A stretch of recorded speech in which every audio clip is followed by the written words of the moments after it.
102, and we are live, I believe. We are live with more Blastcast, even more Blastcast, with the 276th installment of Bowser's Big Blast for the Nintendo Switch system that I've played on this console. Not counting the N64 Switch Online, Mario Party 2 Big Blast. Played so much. We've done so much Big Blast, so much Bowser, so much Big, so much Blast, so much of this. And we have a lot of stats. We have a lot of stats from this, don't we? Again, I think the rest of us are a little quiet on stream. Oh, are we? Okay. I think you're fine, but the rest of us might be kind of quiet. Joe? Oh yeah. I did notice that. I turned up Discord just to make sure. Now. How is it now? I turned up Discord. Sounds a little better. Okay, y'all do some Did talking. I crank my mic up at all? Okay, the peaks look higher for y'all than they do for me now, so I think that's good. Okay. It does sound better. Okay. Purple. Wasn't super sure on it, but I think we're good now. A lot of delay for the first row. Look, I think like we have a lot of statistics for this one. How about before we like get going on this, can we like go over some statistics for this so far in terms of just the win rates so far? Yeah, so I got some stats from the last time we did this. Right now, I am at 107. Tira is at 95. Venger at 89, and Mooney/Bo at 102. I also repurposed the star category to just guest bonus points, so whenever we have a guest on, I will add to that. So what's 102 plus 95 plus 89, correct? There you go. What was the totals again? 107 to 107, 102, 95, and 89? Is that right? Oh. For totals.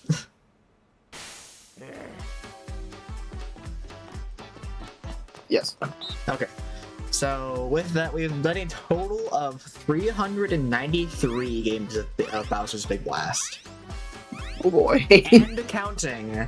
We have plenty more where that came from. That was over the last seven Blastcasts. So we've been doing 7 of these, and this is the 8th one, the 8th installment where we are going over the one and only category that I guess. Well, I mean, again, this is a pretty broad category. RPGs. Role-playing games, whether it be action RPGs, JRPGs, just the whole song and dance. Whatever we have played. I suppose with turn-based actually we can start off with the first question as what is classified as an RPG in your eyes? What is the cutoff for what is an RPG and what is not? Or like what is the defining thing that makes an RPG? You. That's kind of tough because RPG is super general. Mm-hmm. Because I feel like when you say RPG, you imagine turn-based stuff, but yeah, role-playing game includes a lot. That would include Zelda. Mm-hmm. So I don't know. I feel like the reason we have subcategories is so that we don't just call everything an RPG. Right. Because if there wasn't a subcategory, you can call Super Mario Brothers an RPG. Because you're role-playing as a platforming guy that is supposed to be able to save a princess and platform over stuff.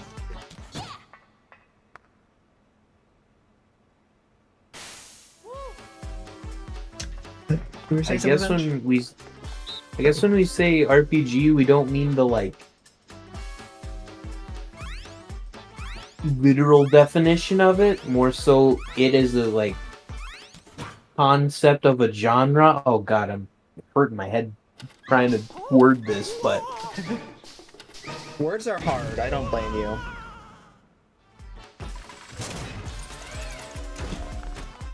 we're mainly talking like, do enemies have numbers? Can you like make the numbers? I don't know actually. What the hell does classify as an RPG? Okay, I think For what it for what definitely it's, varies from person to person. yeah, and for what it's worth, our category in the Stream Ideas thing just does say JRPGs, so that's a bit more specific. Yeah. Yeah, because role-playing game versus JRPG, like JRPG has a much more defined rules, like set of characteristics and traits for what a JRPG is, because a JRPG is typically typically involves turn-based combat, typically controlling a rotating door / party of characters that you tend to compromise different types of classes that each do different things. You can level up these characters and classes some of the time. There's a typical level curve. There's typically enemies to fight that are trying to challenge you in the ways of just raw numbers and strategy with said numbers. And there's typically a pretty involved story that goes along with the gameplay as well. Yep. Do we mainly want to just talk about games where like most of the combat is done through menus? Is that a fair thing to say? I would say that our definition here should be mostly to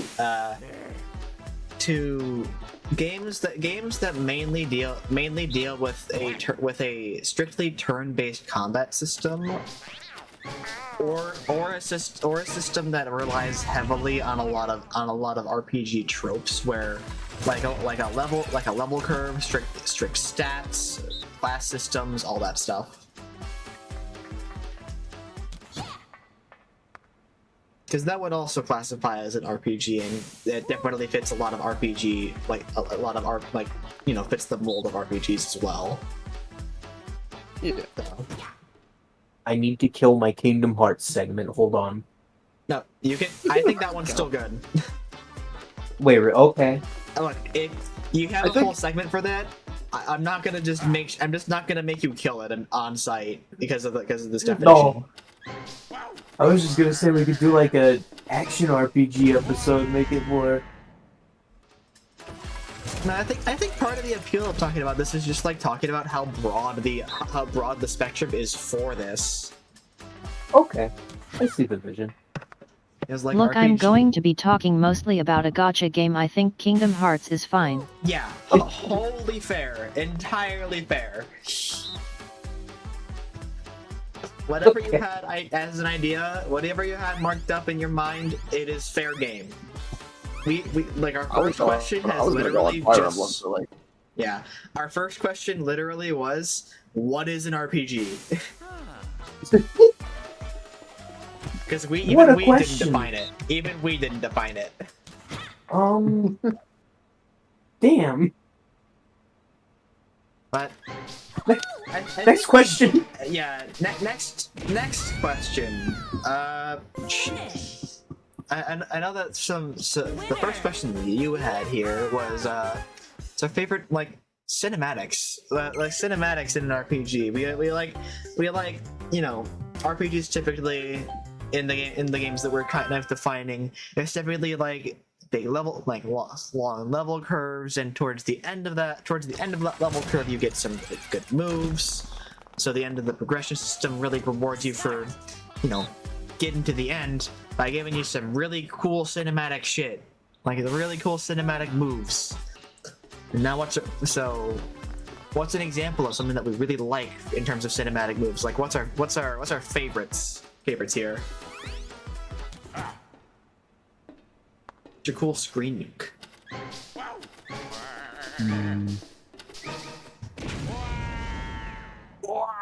I like that one.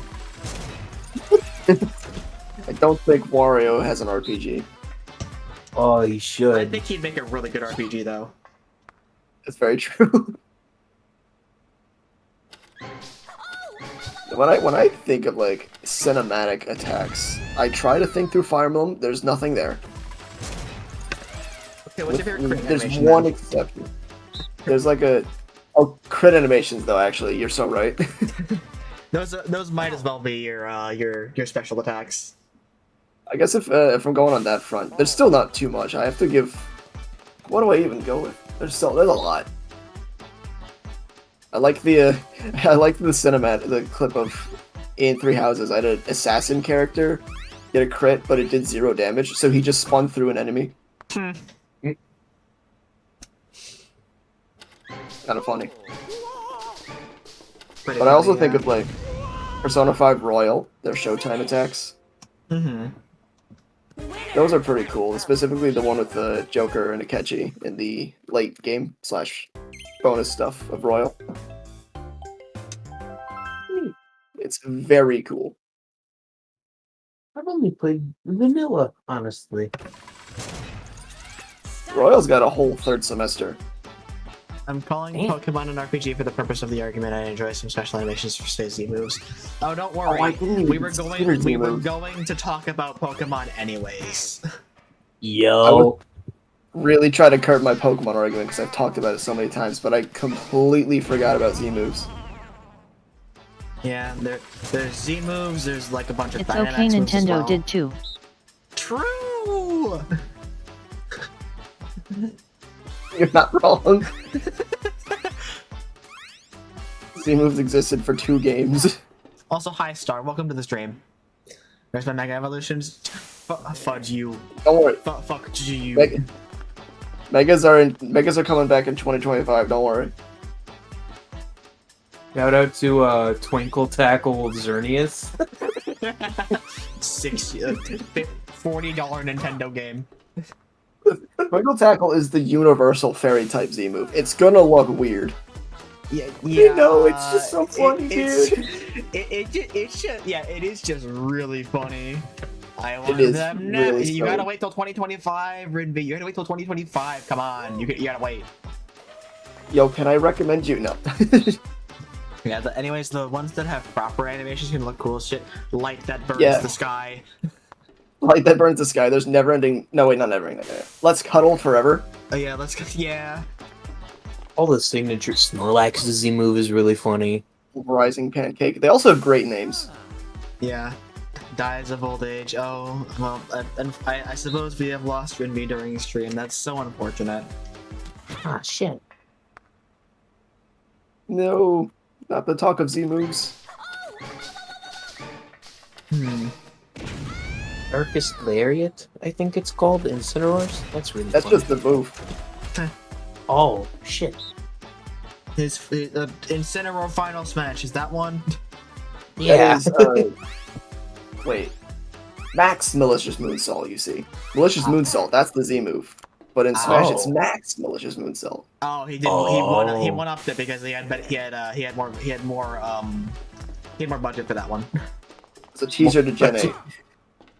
Look, I'm just saying, like, he had more budget, both in the fact that he is on the stage. He is on the big stage fighting big mascots. Of course he gets more budget for this one. True. He gets 3 hits instead of 1. No, I'm trying to think of one.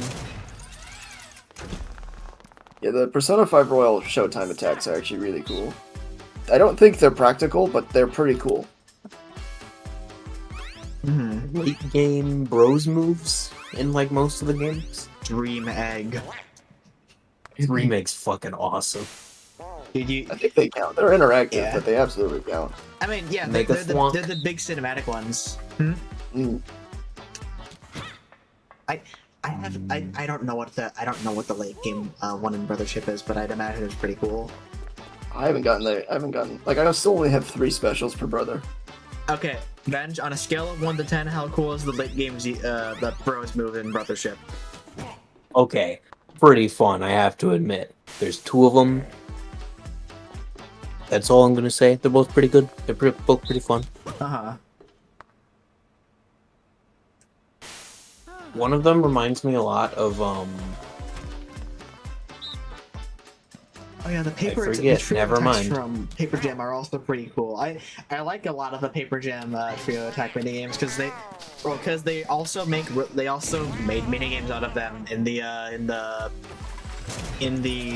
little arcade you can go to. Am I allowed to give Sticker Star 1 point of credit? Yes. The water gun. Okay, I will give you that one. That one is a fun one. That one's a very fun thing sticker. I see the vision. Most stickers, that one's like one of the few that are actually super interactable and you actually actively do something during it. Literally turns the game into an FPS. Yeah, that's fun.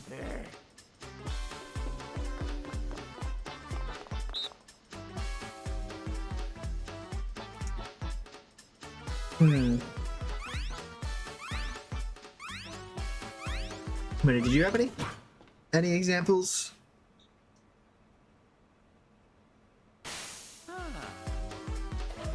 I have 2 and I can't decide between them.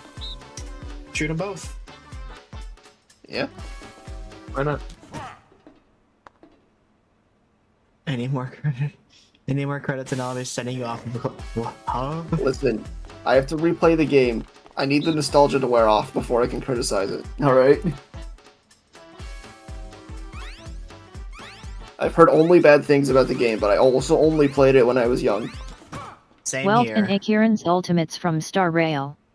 I've seen some of the cinematics from Star Rail, actually. They look kinda nuts. Yeah. I have never seen footage from Star Rail. Let's check this out. I'm also gonna check Did it you out. just make a black hole? Holy shit. I believe it. Oh yeah, you do just make a black hole. Oh my god. And you just cut it in half. Oh. That's pretty slick. That's pretty slick. Holy. And then this ultimate. Okay. I see the vision. Ooh. God damn. Nice quick draw. Ooh. Shatter. Ooh.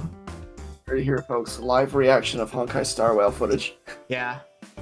Someone's from the Final Fantasy series. Okay, gotta cut cutscene for ones.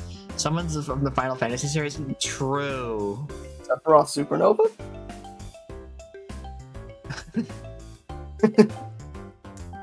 I think Sephiroth Supernova is really funny because of the fact that he can do it multiple times during his fight, and it takes like a full minute every single time he does. I go for the 2. Yeah, full 2 minutes every time he does the move. Can you imagine if Smash did that? The full 2 minutes for a final Smash?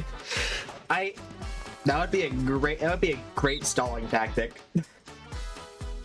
Hit a final Smash. Bahamut Mega Flare is very cool looking, and it's very cool looking, and you can't convince me otherwise. I'm not gonna argue against it.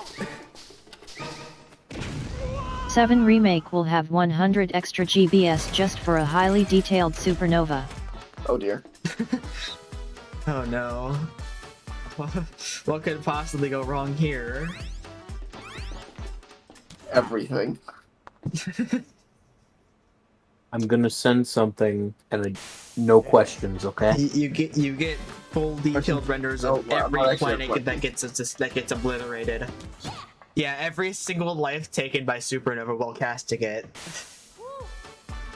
Some of Final Fantasy XIV's little moves are pretty cool, except for like Red Mage, also known as Flashbang. Take a gander at this thing. Essence of Yakuza like a dragon. Adachi's essence of Hell's Wheel. I have to turn my sound down because I don't want it to catch the mic. Okay, now that's really silly. What's Awesome. going on? Bro, he's charging a fucking spin dash! Oh my god. He's charging What the a hell? spin dash, bro! He's just charging a spin, and oh my god. You just turned the other. Yakuza is the funniest fucking game. That's one of the tamer ones, I gotta say. It's the dumbest but funniest game. I Not fucking supposed hate. to. Can Every talk time about I Red learn Mage, something. I fucking hate Red Mage. It always becomes useless by endgame, but Bravely Default 2 is the first game I've seen that addressed this in a legitimately intriguing way. For sure, you spin dash. How do I even show a YouTube video on stream? Oh, Huh. does the OBS have like a just like a browser option? Browser, video. Let's try this. Also, like every time I learn something about Yakuza, I don't know how to feel about the game. It sounds so much like a game It's loud that as should be shit. ridiculous, but it just isn't. We have 2 segments tonight, fellas. Essence of Hell's Wheel. Look at him go. I don't know. He's charging a fucking spin dash. I don't know how loud this is, but it's gotta be loud as shit. And we just have that side be like the media corner. Yeah. Pretty good way to do it. Visual representations, what we're talking about. That'd be pretty cool. How do I stop this now? That is a good question. Okay, I just get rid of the link. Oh, huh. This is just nice. I wish I could control the volume on that though, because that's loud as hell for control audio via OBS. Never mind, I'm so good. We're so back. Apparently it was silent to stream though. Silent the stream. Oh, it's completely silent. Well, you don't have to hear the audio. It's just loud for me. Ah, Huh. That's the main thing. I'm gonna make this. I'm gonna make the tab like a little. I'm actually going to do some quick research while we go on to the next question. So, next question here. Let's see.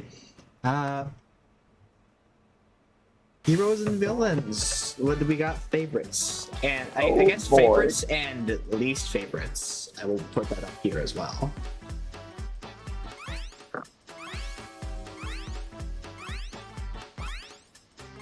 it's a Fire Emblem, right? Uh-huh. Okay. Gotcha. There are a lot of characters, but there's this one guy whose not real name is Yuri. He is fucking awesome. Oh yeah, real quick, I have to go read out what Star just ranted about with Red Mage. Well, most Fair games in enough. the Final Fantasy sphere, in this Final Fantasy sphere of games, make Red Mage just a bad black/white mage. Bravely Default 2's Red Mage makes a Kira/Kira/Kiraga at home that will probably suck later, but it's cheaper than the original White Mage spells. Additionally, the Black Mage spells cover different elements the Black Mage does not have in the game. Okay. I mean, I guess that's the way you would kind of balance out like Red Mage, just make them cover different options that aren't already covered. Actually give them a purpose instead of just making them dollar store of both mages that they're trying to even out with. Also, wow, we went through 8 games. I have not won a single one. That's crazy. Alright, but you were saying I'm sending a picture of the goat, the Fire Emblem goat, in our chat here. The goat? The goat, Yuri the goat. Yuri. Yuri is the goat.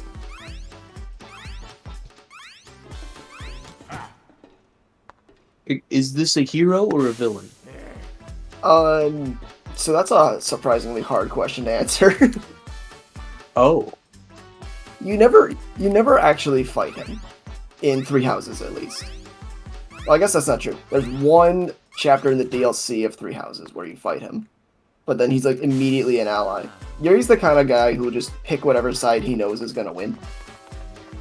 But he's also like really incredibly supportive of that side, and also supportive of his people. He's an asshole, but for the right cause. Huh. There's just something about that. There's something about him. He did also have some really cool attack animations because he was the placeholder character for a new class the DLC added. Which is pretty cool. Also, for context, the default Red Mage uses heal class spells, which are just flat rates of healing, no modifiers, and it also has wind and earth magic. Put the video later if you want. Okay. Ooh. So yeah, Yuri's the kind of character who just does whatever suits him in the moment, and that kind of puts him on all sides of every conflict ever in that universe. Mm-hmm. But generally speaking, he's on your side, and he's very cool. He's also one of 2 characters who you can romance, regardless of the gender you choose for Byleth. Well, which is always a nice touch. One of 2 male characters, I should say. There's like a whole bunch of other people.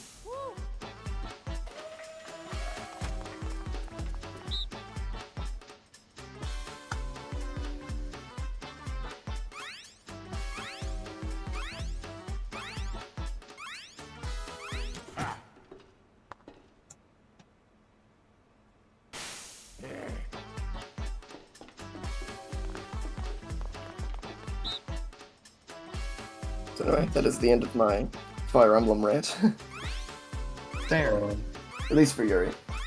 There are a ton of cool characters in Fire Emblem, but Yuri's the absolute. I just like him. Sorry, someone who's in late game Red Mage is still useful. Hey. what is a red mage? Red Mage is typically, you know how Black Mage is typically the DPS of an RPG, and White Mage is typically the healer. I don't know what those mean either. So Black Mage dishes out really big attacks in a lot of RPGs. That is basically the role of a Black Mage. They're always the one that's doing a bunch of big damage, big numbers. Typically has the strongest spells. White Mage is the support / healer of the group. Will always be the big cleric, and will always be the one that has the most effective healing in terms of either just being healing health or healing status. Red Mage typically acts as the in-between of both. They are able to heal. They are able to be a healer, but they are also able to be they're a mixed attacker / healer. But the issue is that typically because the Red Mage is trying to balance between both ends, they can't be nearly as strong as either side, so they end up being outclassed by both.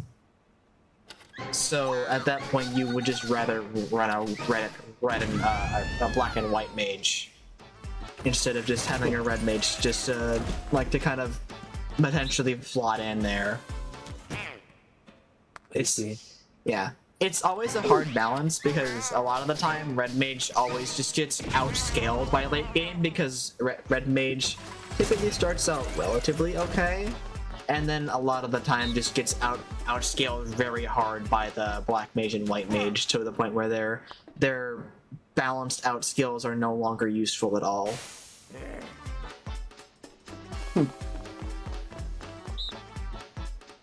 Kind of interesting to hear about that too, because like 3 Houses did the same thing. There's Black magic and White magic, and Black is the offensive magic, White is the healing magic. Huh. Generally speaking, there are a few White magic skills that are strong, but generally they're all healing spells. They're supportive spells, rather. So I put it pretty well. Red Mage is the jack of all trades, derogatory, because also sword fight, but is just DPS, but is just DPS at home is just DPS at home too. Fair enough. Huh. Intriguing. So, kind of going off the question list, but like, what's our favorite class in an RPG? Like to have in our party? Well, before we move on, I think I was the only one who mentioned my favorite hero. Oh, sorry. Yeah. Unless nobody else got one. Well, I mean, I feel like a favorite villain of mine for an RPG would probably just like I'm mostly just like a Mario RPG nut, so I gotta bring up the goat Count Black. Oh, that's a good one though. Good Just- one, yeah. I enjoy the unfortunate tragedy that he that was that kind of makes him a very compelling character to kind of follow through as the game goes on. Because once you actually when you actually start reading what he's saying and going through each chapter, the way that you learn more about what happened to him and Chippy. It just kind of makes you understand the villain all the more to the point where by the time that it is his time to step out of the spotlight and it is time for Dementio to step in as the big twist villain, quote unquote, of the game. You kind of understand that you're kind of rooting for him now, more or less, despite him being the one that caused all of this. Yeah. It's extremely nuanced for a Mario game. Yeah, for a Mario game that was in 2007, you will never see a villain like this ever again from Mario. 2007 was the year where you get a character like Rosalina and Count Bleck in the same year. Damn. That's kind of crazy to look back at that. Yeah. 2007 was also when Twilight Princess happened. True. So actually, no, that was 2006 because it was a launch title, wasn't it? Oh yeah. Yeah. But Renvi and Star are going on. Classic Red Mage often just straight up takes both move lists from Black and White Mage, but some games use a moveset that is just both healing and damaging. They also always use swords. Black Mage or a generally high damage class where you can pull off, where you can buff or do a large number of damages. My favorite kind of classes. Fair enough. Also good.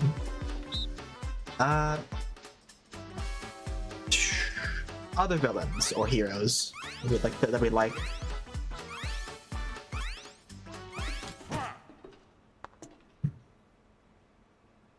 I'm gonna cheat. Pete from fucking Disney is really fun in Kingdom Hearts for some reason.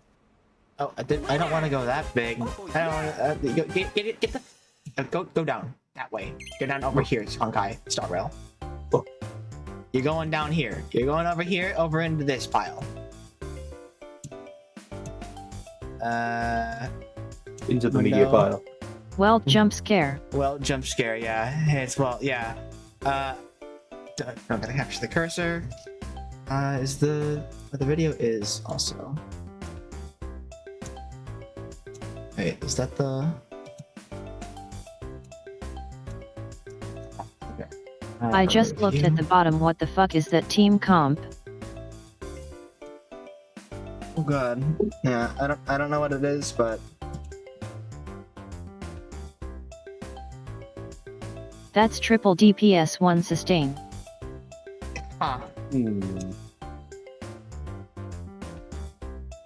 Yeah, from what little I know of Honkai, you get better damage if you have like support. yeah. I've seen a little bit, and I've seen numbers get a little crazy. I enjoy Like the late twist game, villain. you can just regularly get numbers in the 100,000s. I enjoy the twist villain of Bravely Default 1, but don't play the game exclusively for plot. Okay. Alright. Any others to talk about? Because if I'm going, I don't know. And do you have any?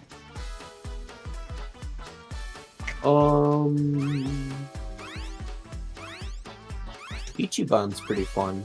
He's the guy they have in the first Yakuza RPG.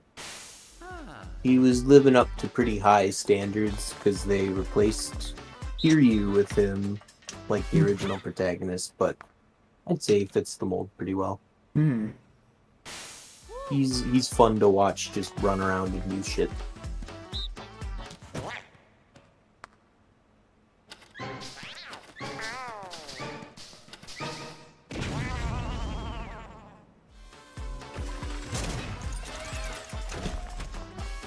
Not a specific character necessarily, but like I mentioned my favorite character from Fire Emblem Three Houses, but Three Houses is really interesting because in reality, there's kind of no clear right or wrong answer when it comes to a hero or villain.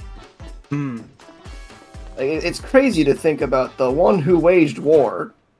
Realistically, might not be worse than the defender. That's funny.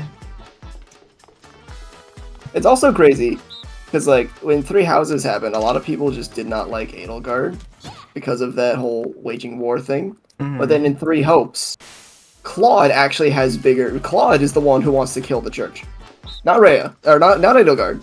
It's Claude. Oh, yeah, Star also guy. brings up a really fun one. I was also gonna think about bringing him up, but Bowser and Bowser Jr. portrayed in the Mario RPGs always peak. Like, Has there been a bad Bowser? Sticker Star. Like, oh yeah. Well, that's just because he doesn't talk. Yeah. Yeah, he literally does not have any lines. Yeah. That's the one game where you can just say that's the one game you can just say that Bowser doesn't stick the landing because there was no Bowser to stick the landing with. There's like 3 important named characters in that game. Yeah. There's Wiggler. Mm-hmm. Wiggler, Kirsty. Kamek dies in that one. Kamek does. He just dies. You kill him and he's gone. Just Not in gone Color entirely. Splash. The Koopalings are there now. Nobody knows where the fuck Kamek went. I mean, no, Kamek comes back in Color Splash.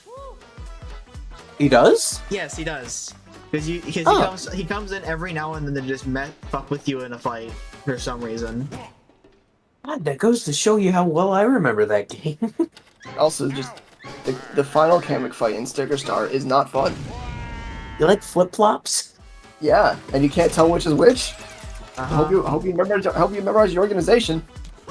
Oh, I final Bowser fight, guys. Oh, it's so good. I remember doing that fight with. I remember just for some reason, my like 13 or 14-year-old brain thought, what if I tried to go fight Final Bowser with no shiny, with like no stickers that are like shiny or above, just baseline.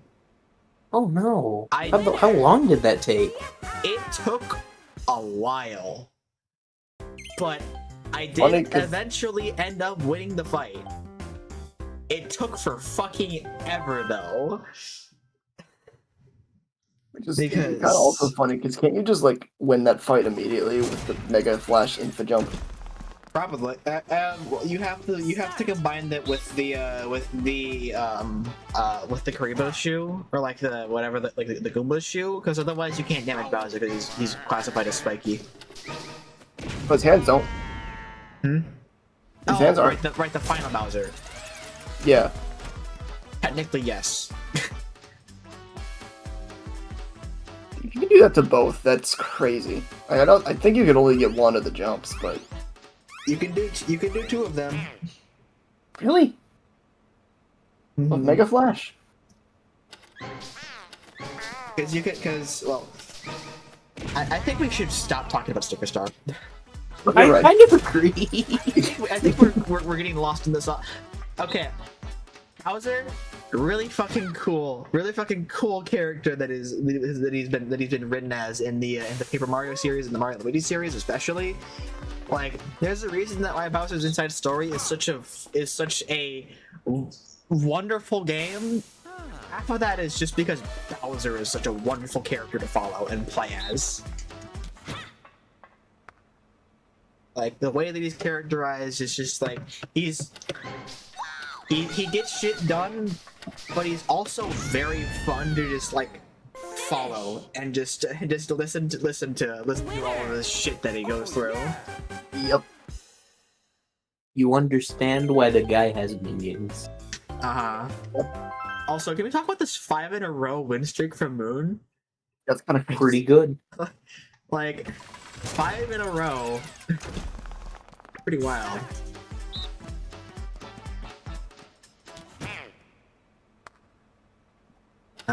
Just realized.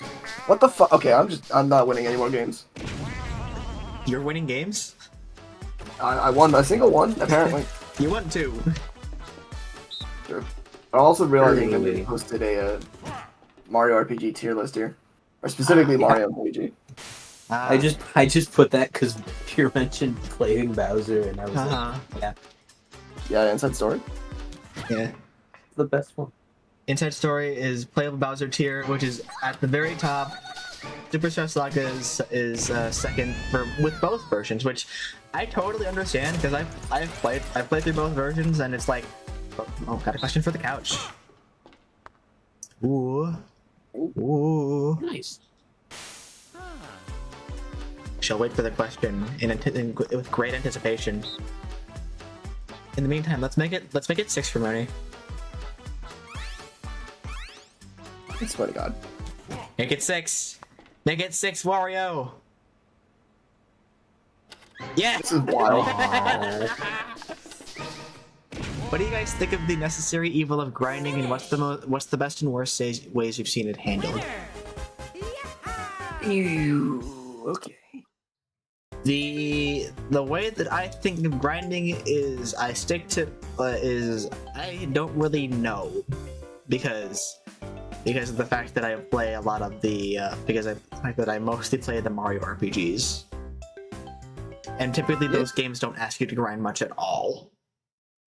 Especially if you do like under first rank up in the Mario and Luigi series, you take bonus experience. Yeah. Then you're just golden for the whole game. I feel like the only game that really asks you to kind of like grind a little bit is kind of Superstar Saga, but even then, the Mario and Luigi games don't really have to grind if you just know what you're doing. Right. Yep. That's kind of the core appeal of those games, is that you're able to skate by with skill and reflexes by itself, even if the game still does get harder towards the end. As long as you're just able to just time your shit. Yeah, there are boss rematches that I've just unlocked in Brothership. I was a tad underleveled going into one. I didn't think it was going to be level 35 while I was level 25. Those are funny, dude. But I did win second try. Nice. Yeah. I guess that is the thing that you'd normally be grinding for in the Mario and Luigi games. Those rematches. Hmm. I can tell you the worst case of level grinding. Sure. What about it? Heart Gold and Soul Silver Pokemon. Oh. Is it the red fight? See, let me ask you a question. What do you think is the highest level of the 16th gym leader? The game does have 16 gym leaders. 52. It is 60. 60. Okay. Now, what do you think is the lowest level of the final trainer afterwards? 67. 80. 80. Really? I was gonna say 70, but I thought that was highballing. Oh my How goodness. many trainers do you think there are in between blue and red? None. 0. Oh. Absolutely nothing. Get 20 levels or win at level 52. Good luck. Yikes. You know, you bring up a wonderful point, because we just are starting to talk about Pokemon. I have played the Black and White games. That is true. Listen, level grinding, there's no way you can talk about bad cases without bringing up Heart Gold, Soul Silver. Yeah. I'm sorry. I brought up Pokemon, but just the level curve in that game is abysmal. I think that's probably the most egregious example of it in Pokemon, because I think the other example I can really like. I don't really have great examples, but I kind of do end up just getting bored of Pokemon once I get to post game of having to EV train, because there's one thing to just grind for levels, but it's another thing entirely to just grind for a stat that I cannot visibly see. Yeah, that's the nice part of modern games. They make that part specifically far easier. Yeah, because like it is like sitting down and just farming levels is one thing, because I'm like, okay, I can do that. It might take a while, but I can certainly do it. But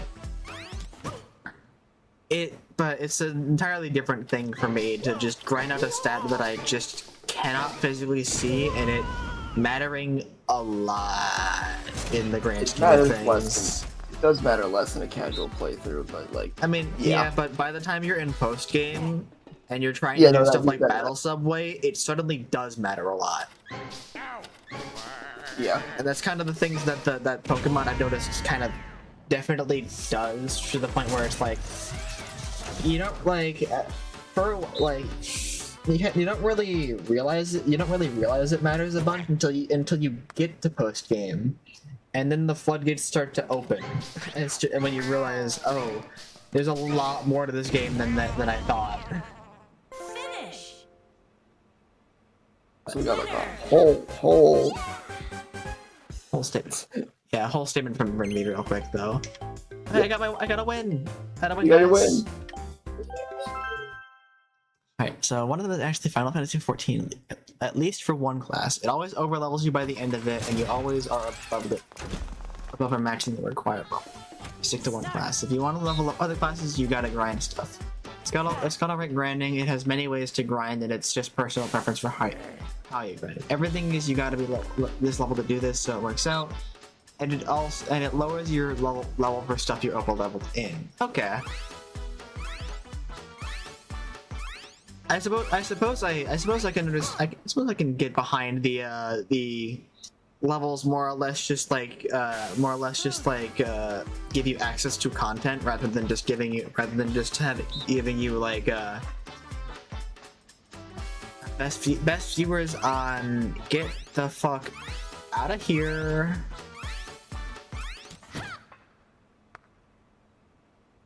Ew. Yeah, I think what gets me about overleveling is the fact that if you are overleveled, there are points where you can just end up kind of just sweeping through a game and just missing out on like content that was supposed to actually be potentially challenging, and it just kind of being muddied by that.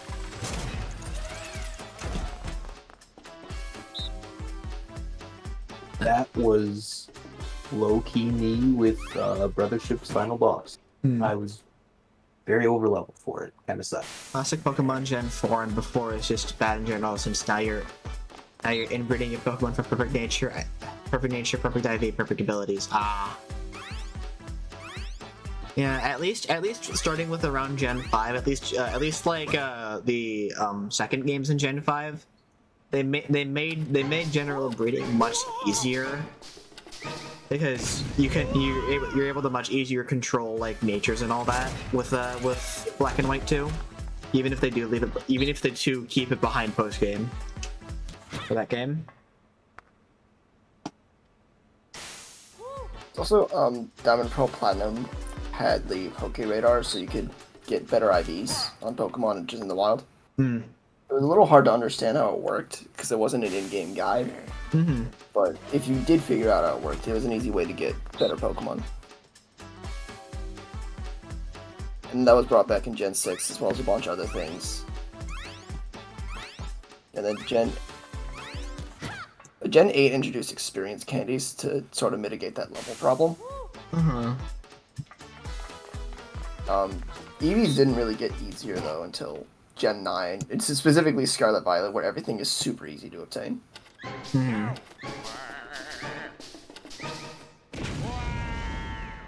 know that Scarlet Violet is kind of the game where they kind of let you fast track a lot of stuff.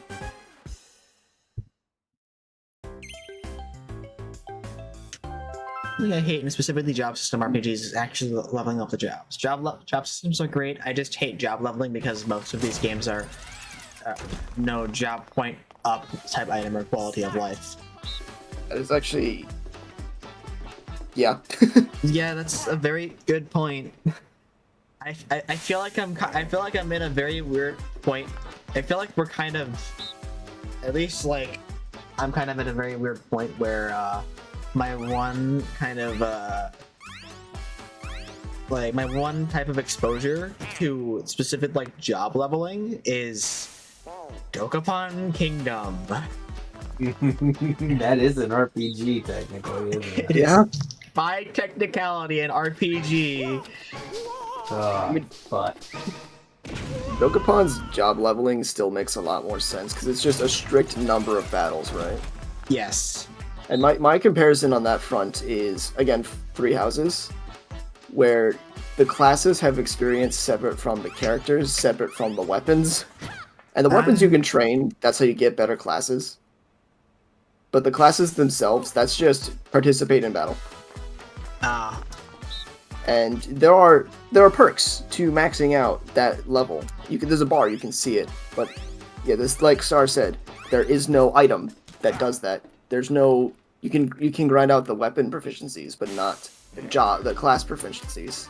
Uh-huh. And some of the perks for completing them are really good. The chances you max those out in a single file, unless you specifically go out of your way to fight as many battles as possible, is close to zero. I genuinely did not know that Dimitri, the main character for one of the routes in Three Houses, had a unique combat art, because I did not get his class level up enough before I beat the game. And that game runs on a time system, so I couldn't go back. Three Houses specifically built on doing mini battles with the downtime system. I know. Like, Three Houses, you have a month to do things, and that includes every Monday is teaching, which automatically carries through the week. Everyone gets skill up. But then every Sunday, you have a choice of whether you do things around the monastery, attend a seminar to rank up specific characters' skills a lot, including your own. You can choose to go in battles, and there are some extra important battles you can do at times. And there are also free battles. You can do as many of those as you want, but eventually you are limited in how many things you can unlock from them. Or you can rest, which don't do that. No rest for you. It's never worth it, especially if you have like 13 different New Game Plus files like I do. Resting is not worth it.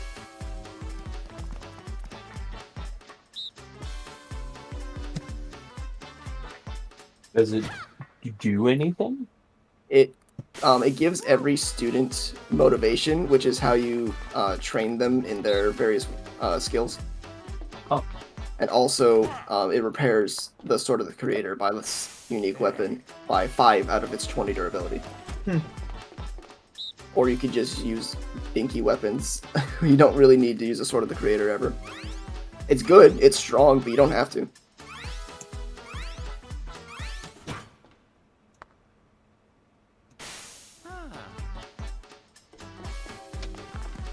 Okay, I wanted to talk about another game with a pretty cool grinding system.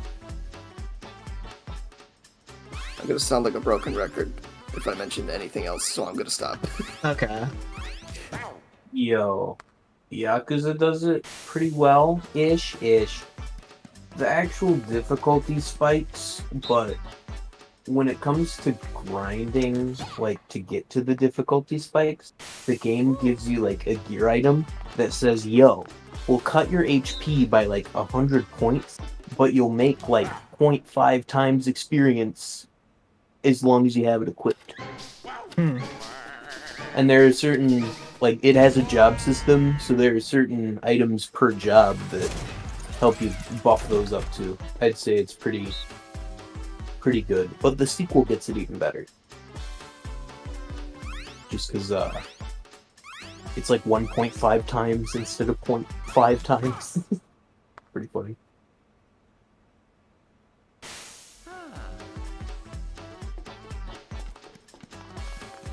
Okay, so in Star Rail each character needs equipment called relics. Each relic has a set of 4 randomized sub-stats, and then every couple of levels on said relic one of the stats gets buffed at random. This happens 4 times. Each character needs 4 relics. In order to get relics to drop you need to grind a single fight that can drop relics from 2 different sets at 3 different rarities.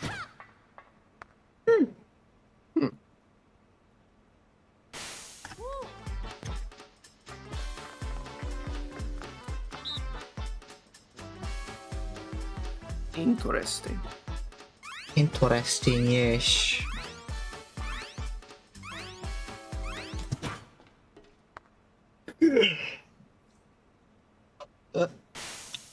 Xenoblade 2 has a bonus experience system. As you go through the game, you get two types, main and bonus. Bonus is given during other quests like side quests or bonus events.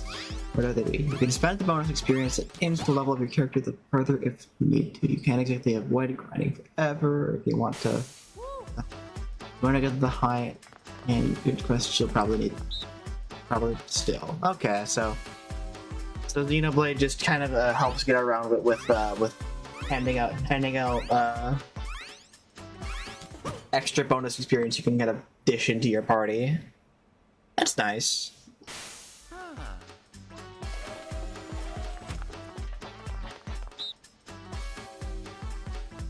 Heard nothing but nice things about the Xenoblade games, honestly. I don't know if you got any message. Alright, but things are like what I said earlier is why I appreciate quality of life really greatly. Final Fantasy III that is a game that suffers from old man retro game syndrome. Job stats become permanent character stats if you change from Black Mage to a warrior, for example.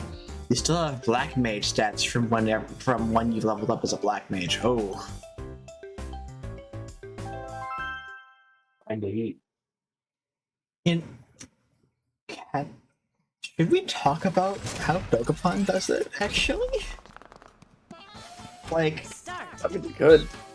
Dokapon is a very strange game in how it handles job stuff, and I feel like if we were to play the game in a long form normal game environment instead of going through story, I feel like level routing might actually be more interesting in that context, because there's a lot to kind of take in with Dokapon in terms of actually like figuring out how to level up jobs and grind in that game.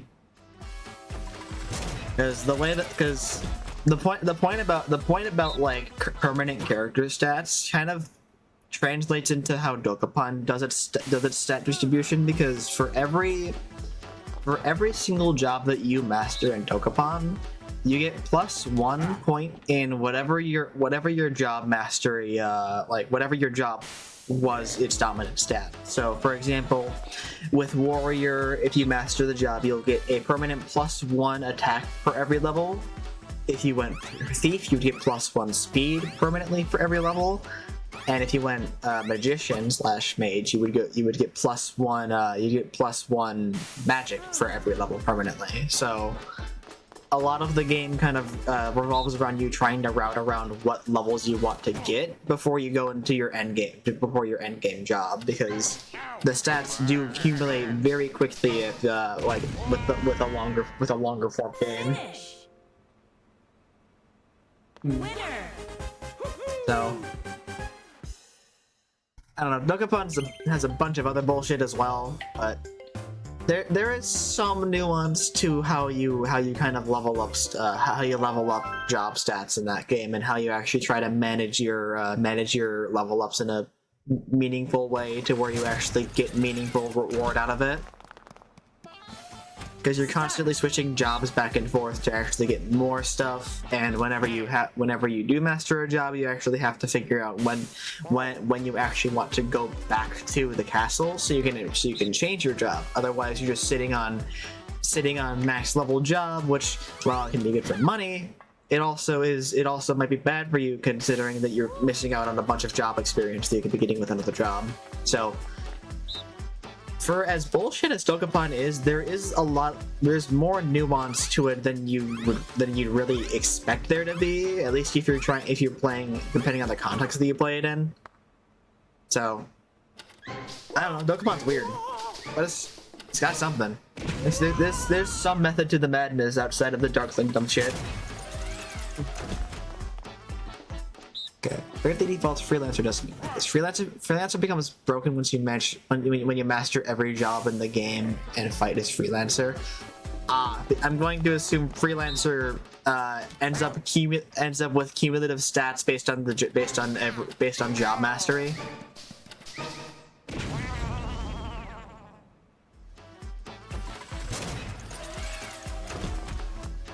I can't believe Dokapon Kingdom inspired an entire job class in Bravely Default, guys. I can't believe it. Holy shit. Holy shit, is that a Dokapon Kingdom reference? Crazy. Yeah, it's just a general boost in stats as you master more jobs. Okay, so that's interesting because, yeah, I think that will be my one of however many Dokapon passes that we will have for this stream. We may need to use more, but for now we use the one. How many do we have, like, total? However many that are necessary. I'm expecting you to talk about Fire Emblem a whole bunch. I mean, we've got Fire Emblem, we've got Pokemon, we've got Dokapon, we've got... I haven't talked much about the Paper Mario games. It's actually fair. How about a favorite fight? Since we're gonna just be going on... Oh, I gotta go. It's fun talking to y'all. Yeah. Thank you for coming around, though, Renvi. I'm very glad that you were able to... That you and also Star are able to just kind of... Just talk about the... about RPGs. It's a fun time. Fun time, y'all. See you later. Bye-bye. To the point where freelancer is central to cheese. Gotcha. Yeah. Start. I'm an RPG nerd. RPG cool. True. Very true, both of you. Very true.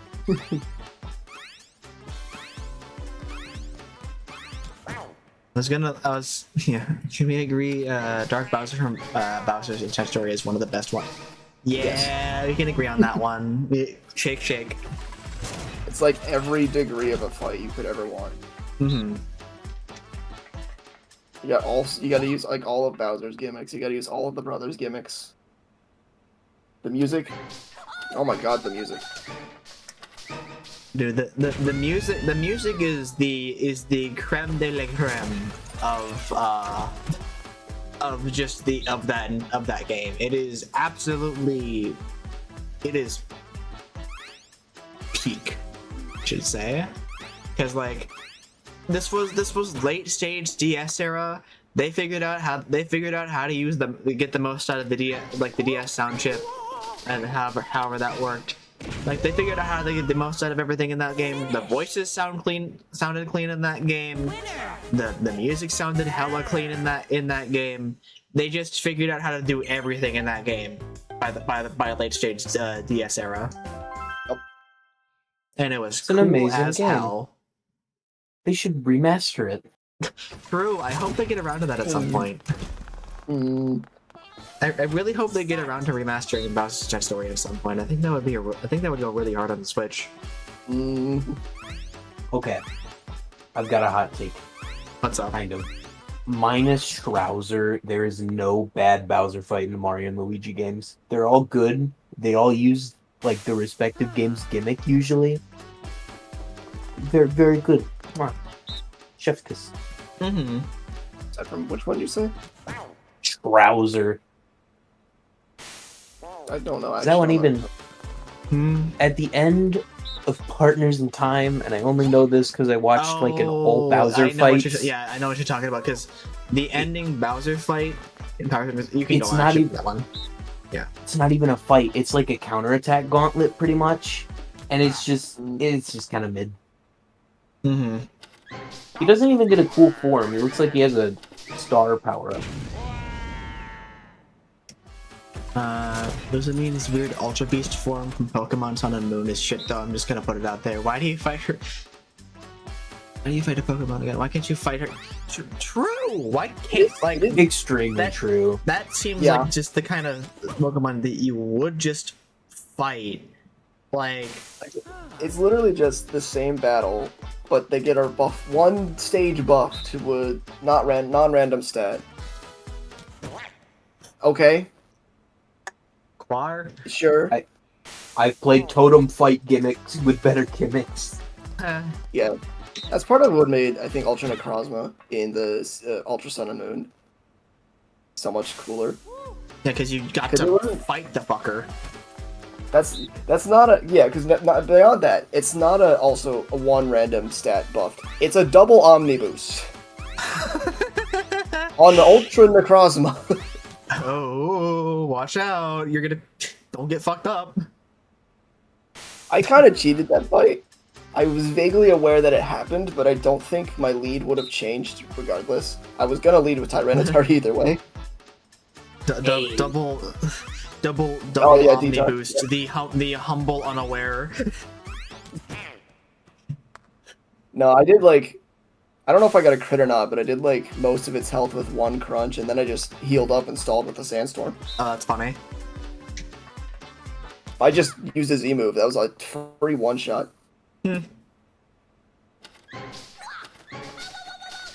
What else? Good You fights. said fight, right. I can mention the final boss of Verdant Wind in Three Houses. That's the one with God Shattering Star. Ah, So unlike the other boss fights, the final should put boss that in the isn't soundboard. a giant beast. It's a guy who has a shield, and you delete the shield by deleting by defeating 10 specific henchmen, which resemble the ancestors of 10 of your characters. Not 10 you're gonna have in that file, because Rip Dimitri, but you can have the rest of them, I think. that's pretty cool.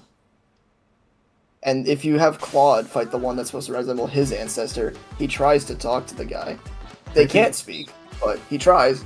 If they felt one's final boss is weird because it turned on your 3DS, that's trippy. What? Turned on your 3DS camera, that's trippy as hell. Wait, that's crazy, actually. What the fuck? That shit feels like that shit feels like something like one of the Mother games would do. Finish. Like, if there's ever a Mother 4, you know that's good. That shit is good. They're gonna turn on the fucking IR camera on your right Joy-Con.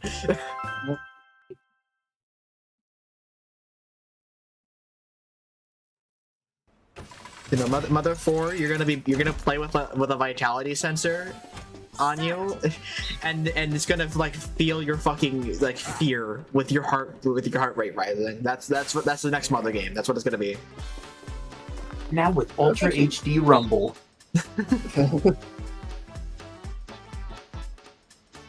I haven't played the Mother games outside of like a bit of outside of like a bit of Mother 2. I've played nothing. Play Mother 3 on your 3DS. They've got like GBA ROMs of it. It's pretty good. I should play through the Mother games. They're a fun time. I found myself getting lost in them a lot. Kind of just ended up giving up and going and watching Let's Plays of them. It's just a little Taking pathetic. out of context is that it implies that it gets meta and implies that the player is God. Oh. Kinda crazy. You know, I don't know how I feel about that one. I appreciate the idea, but at the same time, I don't know how to feel about that one.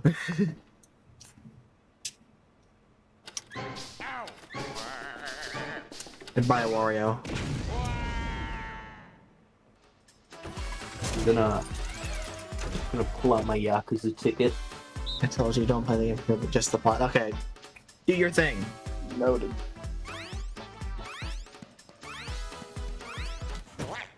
The game has like a story final boss, and then it has the final boss of the gameplay, if that makes sense. Like the actual final boss, quote unquote, is just a guy,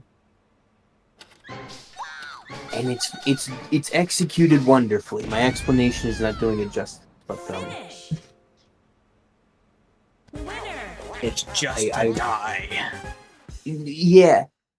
I wish more games did that, where like if the final boss isn't, or like the villain of the story isn't capable of actually putting up a fight, instead of giving them like some freak form, just like generate a fight Start.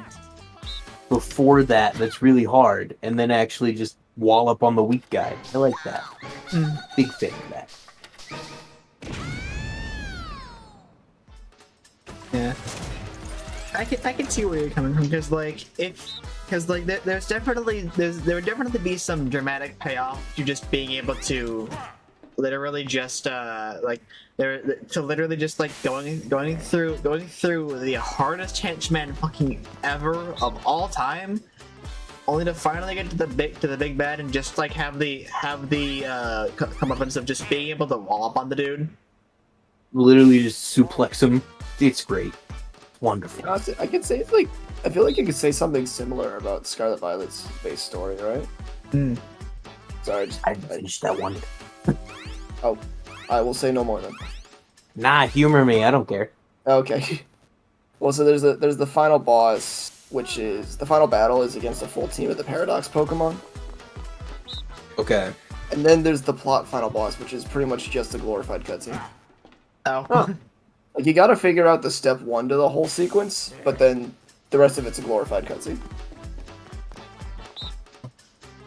Yeah, you can talk about Toontown because that is an MMO. Yeah, fair. Monster Hunter could be classified as an MMO technically. By technicality, but I don't think Monster Hunter really like fits quite the same mold. For That's as like fun an as action Monster RPG. Hunter is, I don't think I can really like say that it fits the same mold as an RPG that we're trying to talk about. I mainly just said that because one time I googled it and it's classified as an RPG, or it was. It was funny to me. Also, I know we were talking about boss fights, but I never really like answered the favorite type of class that I have. Oh yeah, that's kind of. Oops. I don't really know favorite class because I don't really play like. I feel like the closest thing I would have to a game like that would kind of be would be Mario Rabbids Kingdom Battle, Oh yeah. because my favorite way of playing that game, or like of just dealing with shit in that game, is the combination of Rabbid Mario and Yoshi, because Rabbid Mario is short range insano DPS. Mario also has pretty high DPS, but also gives buffs. Like Rabbid Mario is the one that is super incredibly short range and is meant to keep everybody close and clumped up, and is able to tank those hits with his barrier. Mario is also like a different kind of DPS where he's able to kind of be more of an all-rounder in terms of that. And then Yoshi is really funny because also some form of DPS, but he's the third the third point of that trio where he deals with giving everybody guaranteed crits. And the guaranteed crits with Rabbid Mario is absolutely insane, because Rabbid Mario has a hammer that gives the status of stone, and you know what stone does? It completely immobilizes the enemy for an entire turn. So if you combine Mario's damage buff with Yoshi's guaranteed crits and pour him into Rabbid Mario, you are going to kill things, and it is incredibly fun to do so. That's wild. Yeah. I haven't played Kingdom Battle in a long time because I played Sparks of Hope more recently. But also, Yeah. yeah, that game's funny because every character has a distinct role, whereas Rabbid Mario goes full on into the short range, but he does a lot of damage. Yeah, Rabbid Mario is even more insano in Sparks of Hope. Yeah, and also that game doesn't force you to use Mario, so my preferred setup is usually somewhere of Luigi, Rabbid Mario, Rabbid Peach, because Rabbid Peach is the healer. Yeah. But then Rabbid Mario, I would use the Spark of Invisibility, and then the spark of get close to Rabbid Mario and just beat the shit out of them with no consequence. I was saying, raw vanilla Toontown's grind is, I'm not going to sugarcoat it, probably the worst grind I've ever seen if you would like to 100% good player and can be the jerk and max your tune, quote unquote. Yeah, I've heard that the grind for Toontown vanilla is pretty abhorrent. Winner. To get a max level cog disguise symbol of boss mastery, you need to play the game's 4 bosses 77 times, not including any failures. Oh! That is a lot of times to play a boss. That is a lot. A little silly. And specifically 77, huh? Just yeah, you have to play like 77 times 4 308 times for every boss if you don't fail once. By the way, in between each run you have to do dungeon runs to get suit parts. Oh, that's even more wonderful.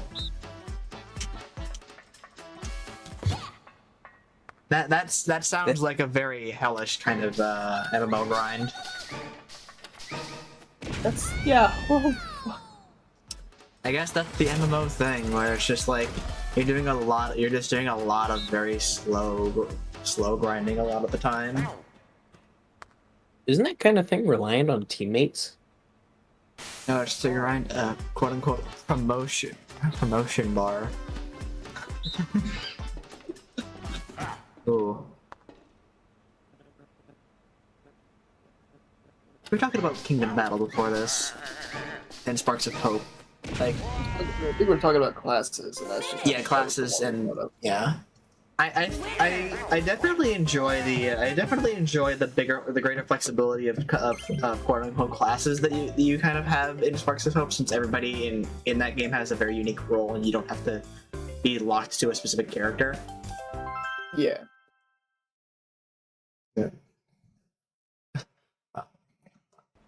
Boss Fight HQ is the worst by far because for around 66% of that grind, you are doing an hour-long dungeon multiple times for one level to go into an hour-long boss battle after that. Ow! Good God. Are you even having fun at that point? Like, Probably not. Monotony. That's crazy. No. Thank you for the answer, Star. I'm very glad you could give us that insight. Just to actually continue my train of thought with Sparks of Hope, or not, it's the Mario and Rabbids series. I do enjoy the flexibility, but I don't know. There's just something about like Mario Rabbids that kind of something just kind of got lost in translation between both games, and I'm not sure what it was. Because I haven't ended up finishing Sparks of Hope yet. I just haven't gotten back to it. But I certainly have finished Kingdom Battle quite a few times.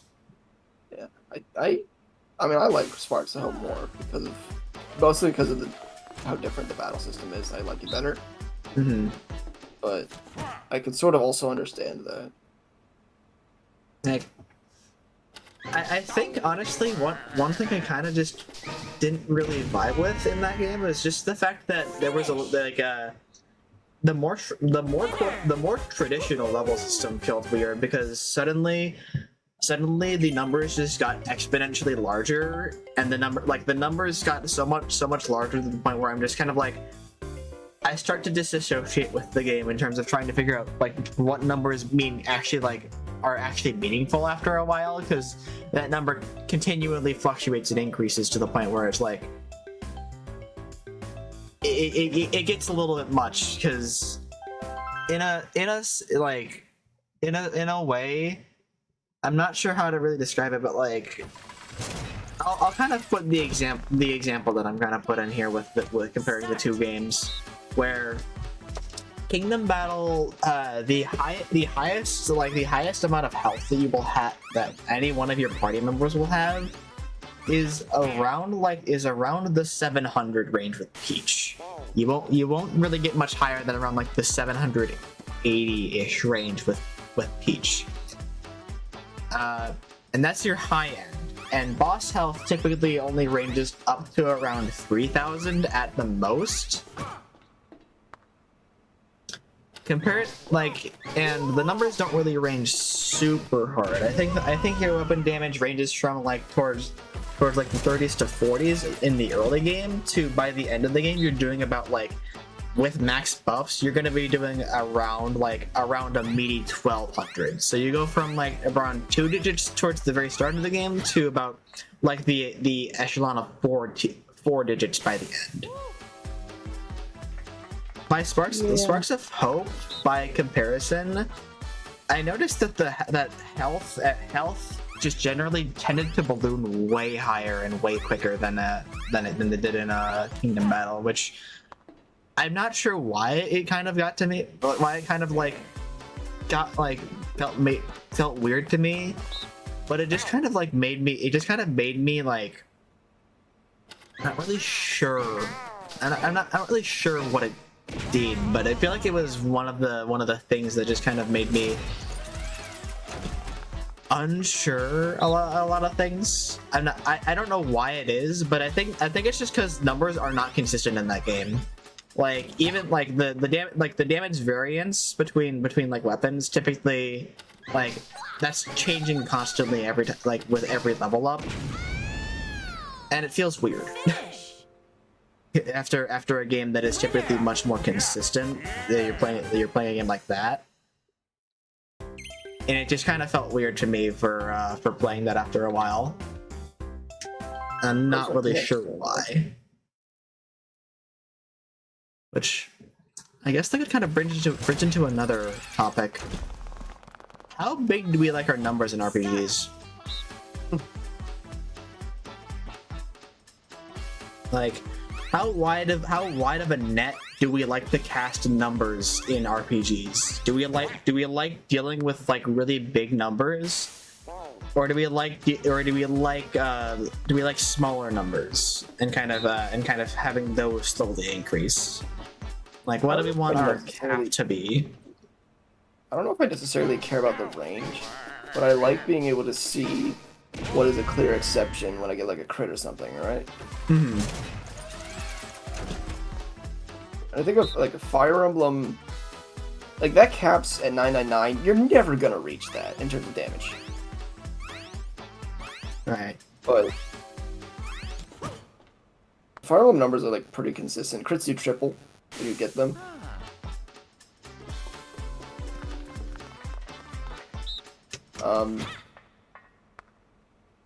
I don't know. That's like my biggest thing. Yeah, Star gave the answer of 9999. Big numbers sends dopamine. That is also true. Mm-hmm. I do like big numbers, but I kind of have to appreciate them in the context of how I'm dealing the big damage. Yeah, so if 2000 is like your average, that's disorienting, I suppose. Mm-hmm. Like I think that's just kind of the big thing about how I saw Sparks of Hope, where it's like the number is increasing, but it's also increasing like at a higher rate than I was used to with the first game. So it feels like I'm playing. So it feels like I know it is like I expect a sequel, and it's like it feels almost entirely different, even though it is like made from the same like roots. It feels entirely different in a way that I'm not sure if it is positive or negative to me, but it just feels different. But I know I liked Kingdom Battle, but I had some gripes with it. And Sparks of Hope, I still have gripes with it, just not nearly as many. That is fair. Maybe seeing it as like an entirely different game, just with the same base. I don't know.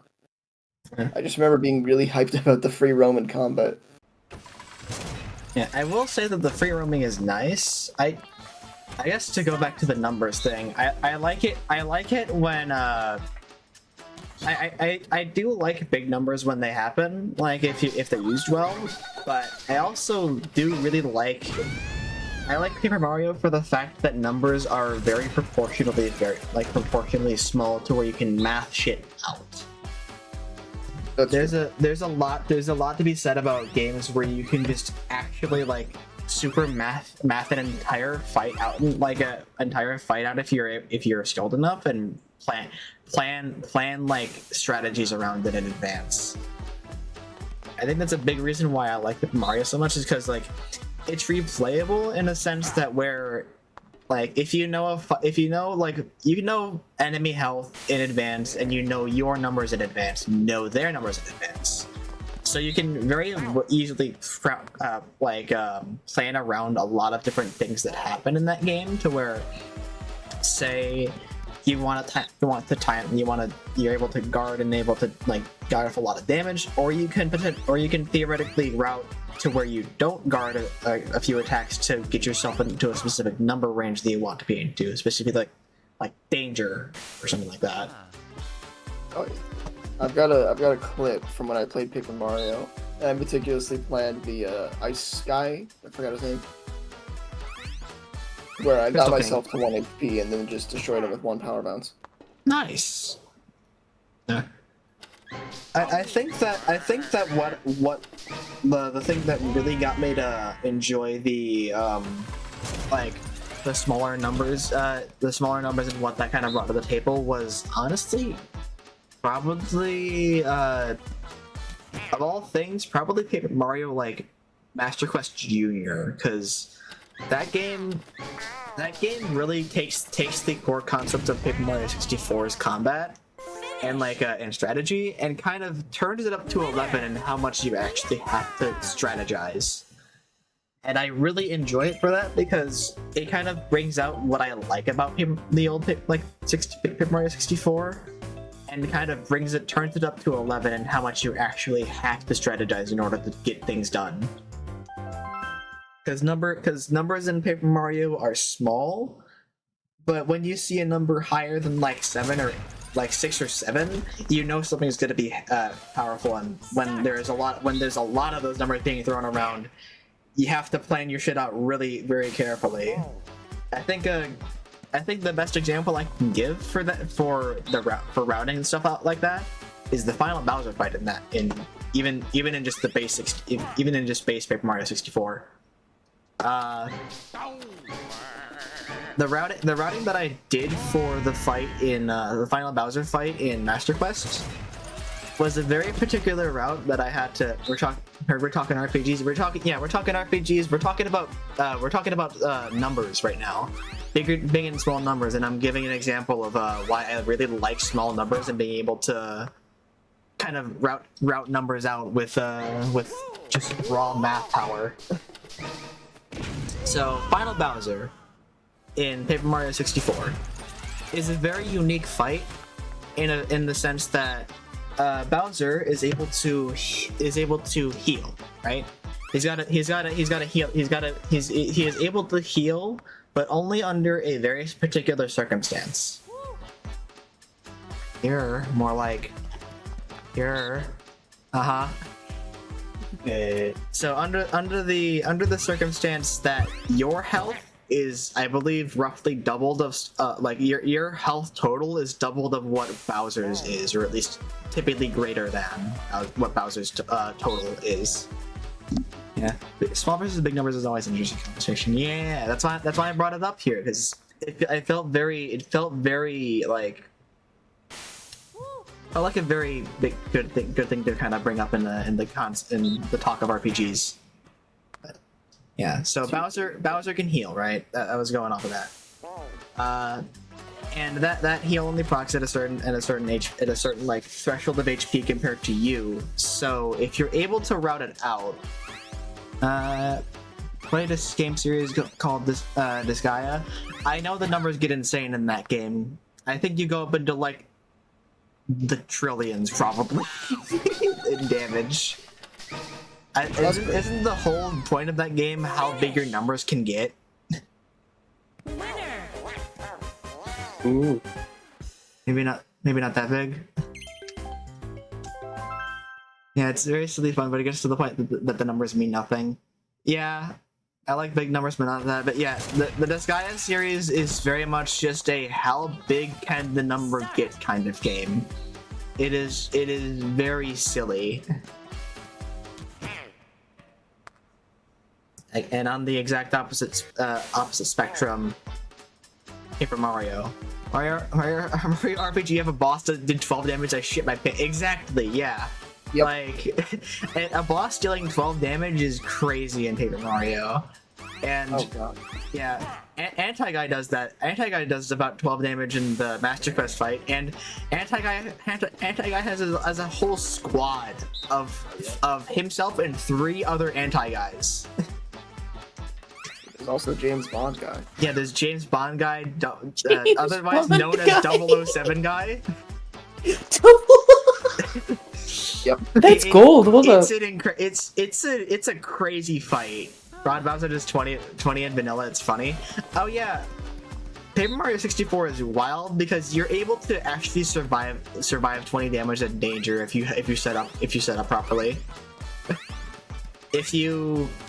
In 64, if you have Last Stand, both defense pluses, both damage dodges, and water block setup, you are able to survive a full 20 damage full 20 damage fire breath from Bowser because you're in danger, and Danger Mario has his the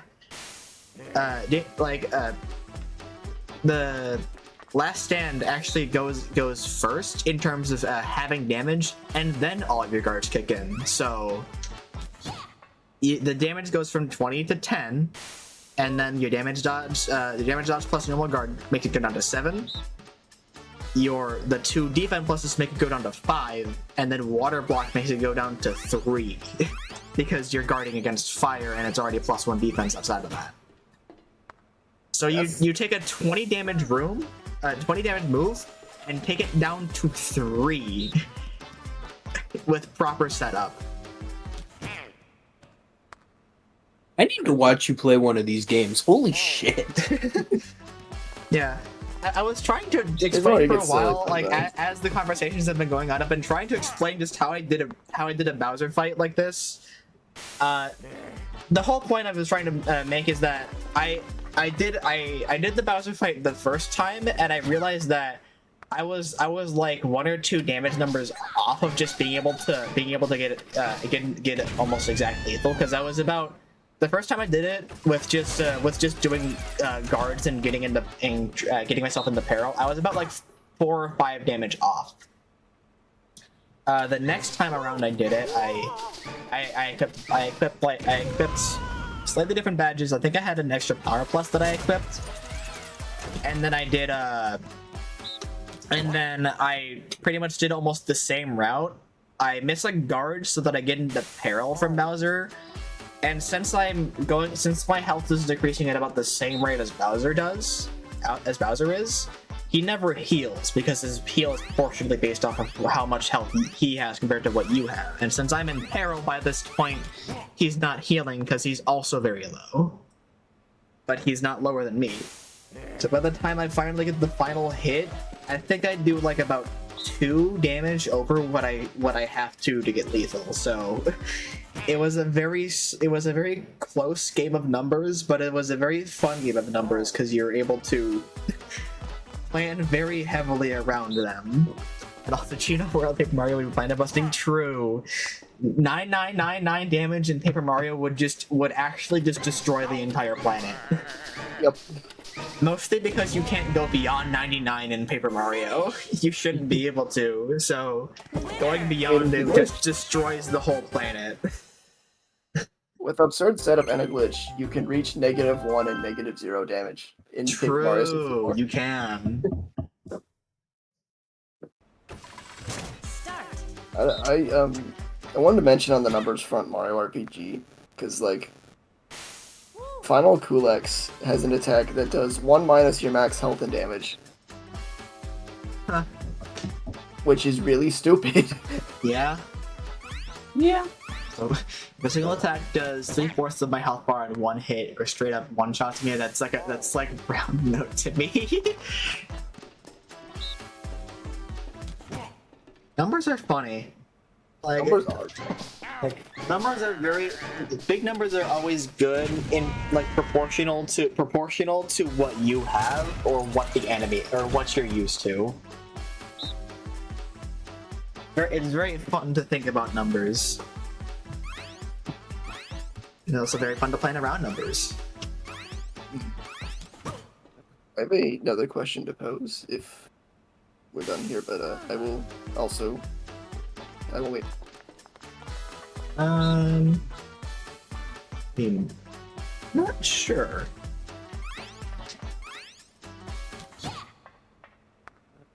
Well, I mean, if you had another question, you can shoot it.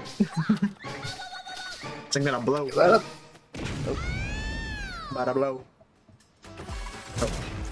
Final boss does a take your health to 1 HP move and then it'll be completely unfair and try to kill you with a multi-party member attack. Oh. That's post-game Kulex. Huh. That is what Meteor does. It brings all of your units to 1 HP, and also all of your units, and if they're not at full HP, it kills all of your units. Wow. And he also stops doing that once you get rid of the crystals. He does an attack that's a guaranteed one-shot, but you can block it, and it's not hard. It's the are you still trying to block? Do you remember how to block check? But yeah. When I thought of Kulex, the question I thought of was about RPG like battle styles. Do you prefer to just select a series of attacks and let them go? Do you like the Paper Mario RPG system where you get to block? The Mario and Luigi system where it's like completely interactive? Stuff like that.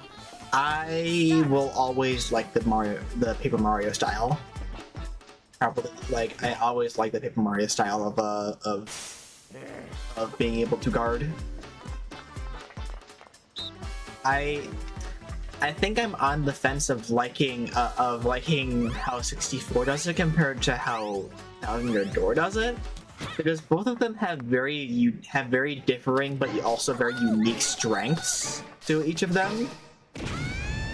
Because despite both of them being like cut from the same cloth, or I guess like cut from the same sheet of paper, I guess because it's Paper Mario. Like, they're both very different games combat-wise. Like, also Star is pointing out. What do you guys think about one-shot moves that are impossible to avoid? Okay. Up to the mic on this one. Dokapon is awful with that shit.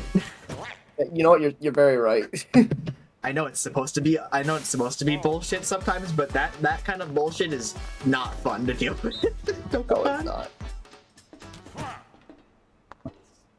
Think of another one of the final bosses in Three Houses has an attack that literally the range differs depending on your difficulty, but the highest it can or the lowest it goes is 25. And the most amount of movement a single unit will ever have is 8. And you're also not going to have that many horseback units.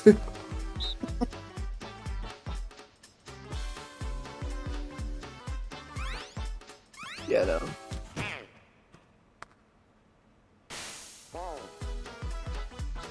feel like one-shot attacks are risky, just generally speaking, in RPGs. Like, unless it's a gimmick, like Geno Whirl, where it's only you can do it, and bosses are immune, and extremely difficult to time, that's fine, right? I think it can be a cool skill check. Or knowledge check, sorry, not a skill check. Yeah, in those games, it's a knowledge check. I think that one-shots that are impossible to avoid with context are fine. Because like if you are unable to avoid it because you don't have the proper context / like preparations, that's fine because that's just kind of a big old like thing of actually having to use knowledge or like strategy to actually guide yourself around it. But if it's just something that exists within the game and something that can just happen at any time, I like you're just playing like an old RPG. That's just not fun. Yeah, no. Mm. Like, I can think of Bowser's Fire in the first fight in Paper Mario. That would one-shot, because it's the beginning of the game, you're unprepared, Mm-hmm. and you're supposed to lose that fight. Yeah. I think that is fine. That's kind of fun, even. It's kind of fun to world build by making a fight seem impossible, but you have to go back there. And you triggered something with in me with Unity. I got a follow-up question. What's your opinion of bosses that are immune to status effects? Why put the status effects in there in the first place? Like, have it so, like, certain bosses are immune to certain status effects? Fine, but I'm not... Unless there's, like, an enemy gauntlet, I don't see the point. Buffs are different. I like buffs, but status effects, if they don't... I'm mainly saying this because I'm a guy who likes to stack, like, bleed and burn and all that type of stuff on a boss and just watch all the numbers tick. Uh-huh. But, I don't know. I don't struggle with enemies enough to use status effects. I do struggle with the boss enough, though. Yeah, really, I feel like that depends. I mean, that's very game dependent, right? Yeah, it depends on the game. That's fair. But I also get it. Like, I'm thinking of when the first time I watched someone play Persona 5, they went into Mementos during a flu season, and then the big boss that's supposed to punish you for taking too long could just randomly get inflicted with despair, which just kills it after 3 turns. Oh. That's So kind of that- funny. That's also not a status condition you can manually give to enemies, except during the flu season. So it's just completely, Status effects like- are the worst. There's like no other RPG that lets you do anything different than just make the biggest number ever. That is true. That is, yeah. I think that I think that honestly, like Kingdom Battle does that fairly well. Like, there are obviously the bosses that are immune to status effects, which are typically the big main bosses of each world. But they kind of balance it out with typically the main boss kind of being a tertiary thing that you're dealing with a lot of the time with attacks. The main threats normally are the enemies that they're trying to summon, and you're still able to hit them. And there are also still some mini bosses that aren't immune, so you're still able to strategize around statuses with that. I think the other side of it is in Kingdom Battle, when you get a status effect that is the same as a crit, Yes. so you still get the damage buff. Yeah, so they're only immune to the status, but they aren't immune to the damage, the increased damage that you get from the crit. Because I think I can point to a lot of the ultimate challenges in that game as a really good example as to why, like, still being able to damage mini bosses with status effects is very helpful. Because if you weren't able to do that, the ultimate challenges would be just actually fucking impossible. Actual hell. Hey kids, you want to fight, like... God, I don't even remember You how want to many. fight They two just, of like, every mini spammed. boss? They just spammed them. Yeah, you want to fight two of every single mini boss, including Junior in a tiny pit. And also let's make sure that no bosses can actually get stat. Like, I think Kingdom Battle is really funny with how it does that challenge, because every cover block is also a status block. So if that shit gets broken, you're also getting statused. I won't lie, I gave up on that mission.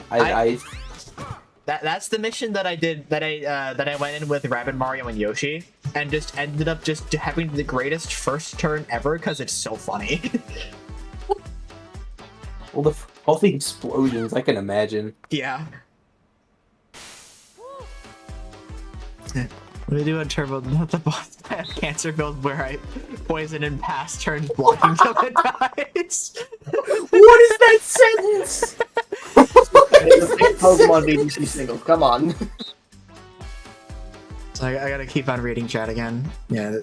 I think the only time I've ever used status effects on normal enemies is in classic Dragon Quest games where bosses are less common and some random enemies are just big. I think the original was Dragon Quest 2 and 3. Gonna shout out to Bradley Default 2 specifically again for having selective status effects immunities on many bosses.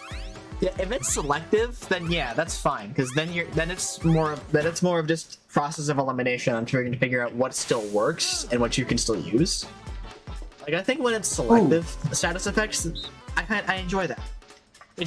At that point, it's type effectiveness in Pokemon. Yeah. Yep.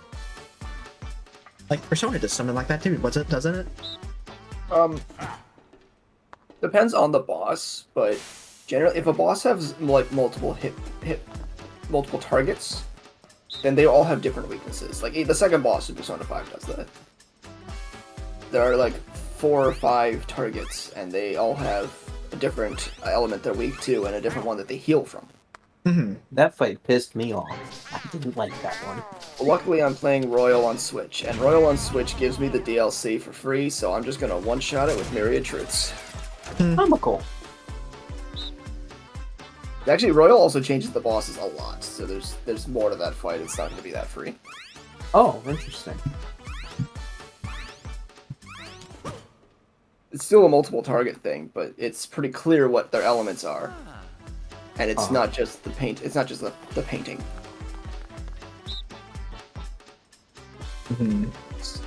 Scary. Maybe I should check out Royal. I mean, it's like almost always on sale on Steam. You can find it for like 60% off sometimes. Yeah. And I have a copy. I literally have a copy for Switch. I'm a dipshit. I borrowed it from my buddy like forever ago and I never started it. Because I said I'd do it after Yakuza and I never finished Yakuza because I got the sequel. Oh boy. JRPGs are a scourge. I think the funniest status effect I've seen on a boss is Mondomol from Earthbound, where it's only paralysis susceptible. The only paralysis susceptible sanctuary boss who has no offensive PSI to negate it, so it can only heal itself and cry. Bro is kind of real for that. It was incredibly real for that.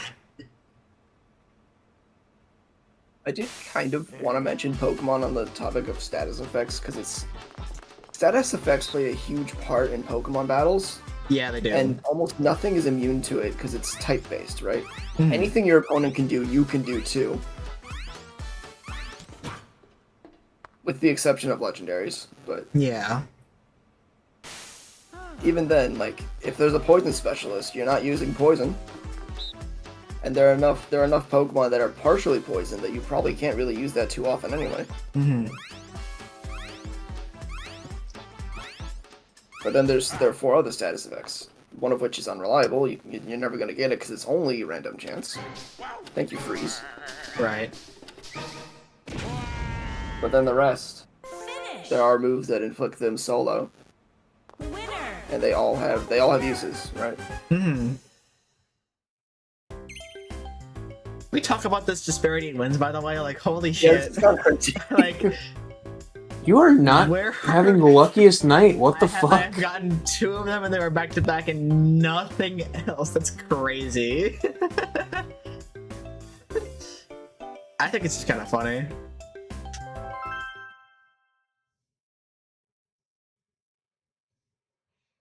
Alright, but what else? Actually, can we go back to the numbers discussion again real quick?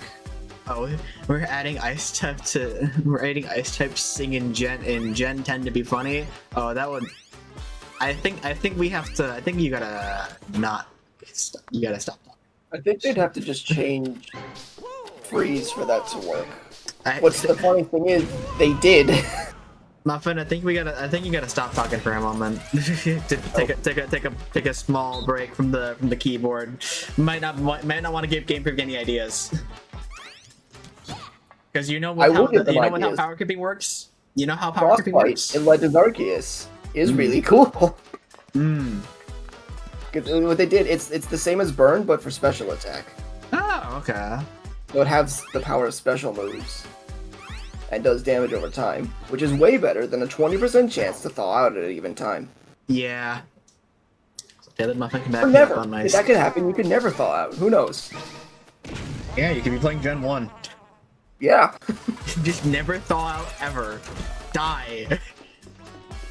David Muffin can back me up on my statement of don't play per the default 1 to the plot, by the way. Figures.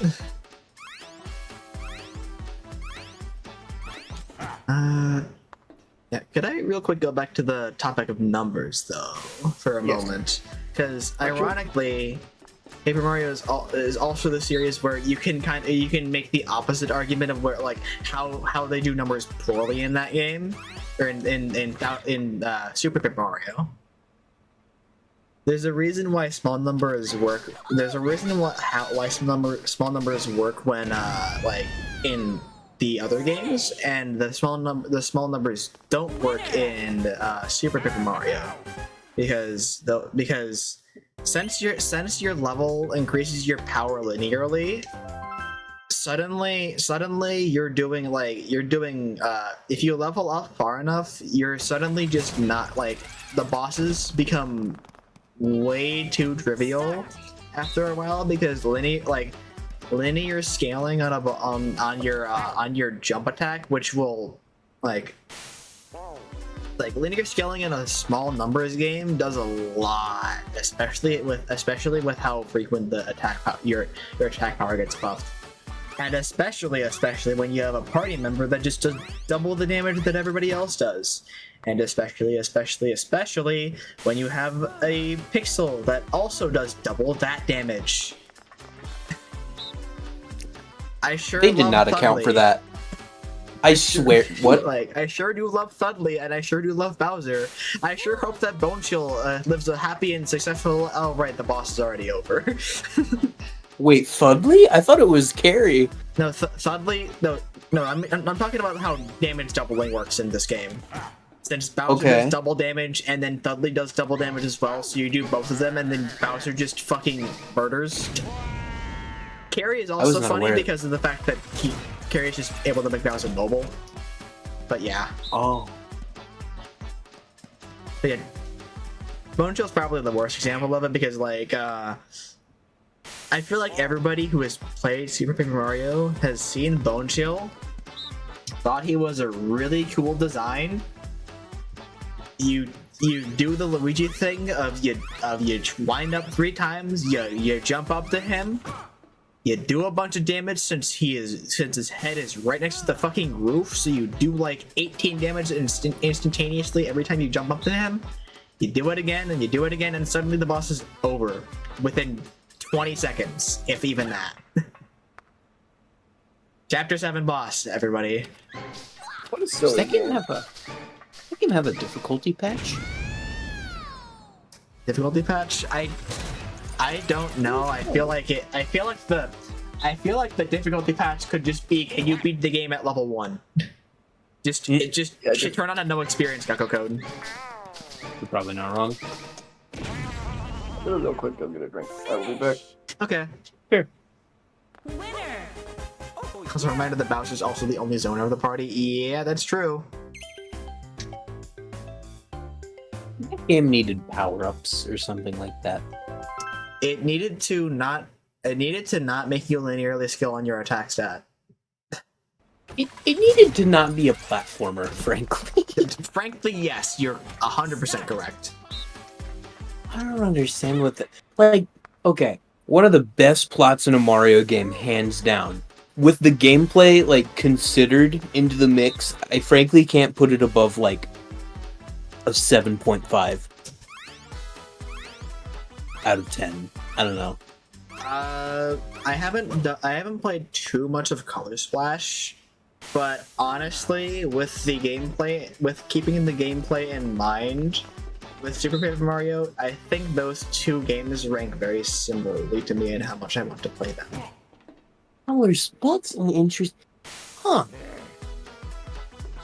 You know, that game does exist, doesn't it? Yeah, because Color Splash. I was comparing Color Splash to Super Paper Mario in terms of like how I would compare the two and how much I would want to play them. Like wonderful first trip. Yeah, I think. But you don't. I think that Super Mario is the wonderful first trip. But I think that Color Splash, meanwhile, there's more actually going on in Color Splash that kind of keeps you engaged in moment-to-moment gameplay. But I'm not like sure how I'd rate the two. Also, are you talking that up? Oh no, I'm sorry. That was just Discord picking up. Okay, gotcha. left rank. Yeah, sorry. I got Super the Paper is still my favorite Paper Mario and my top 3 Mario RPGs, along with Square and Bowser's 4 Time. Thank you for calling it Bowser's 4 Time. You're wonderful for that.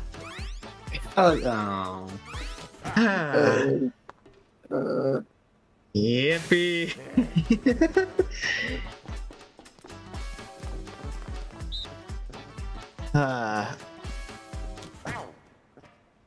You haven't said anything. Do you have anything to contribute to this? Not really. Okay. Sorry if I haven't really given you a chance to like to contribute much. So apologies for that.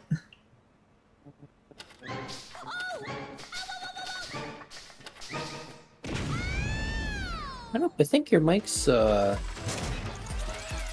a thing. I'm not sure what. Guess we can Is go to that the just me?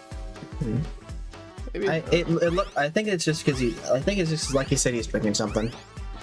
I need to adjust my sensitivity or just stop fidgeting. Alright. Well, I got my Sprite bottle. I got a Rubik's Cube. I guess with all this disconnected rambling, how about we go to the next topic? Favorite stat to buff. Oh yeah. We haven't done that yet. Crit rate. Oh, crit rate's funny.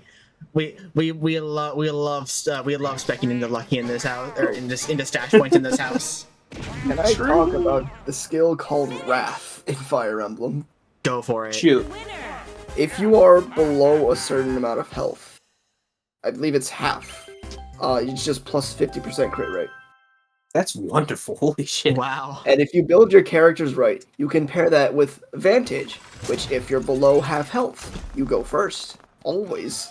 Oh. We love a danger strat. We love a danger strat. Strats. We love danger You could strats. also pair that with the various other crit boosting skills, including in 3 houses only, Battalion Wrath, which is the exact same, but if your battalion is below 1/3 stamina, which is really easy to do. You don't even have to die to do that.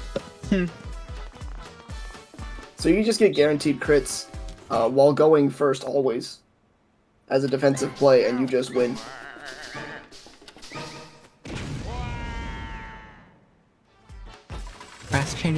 Wrath changes in different games.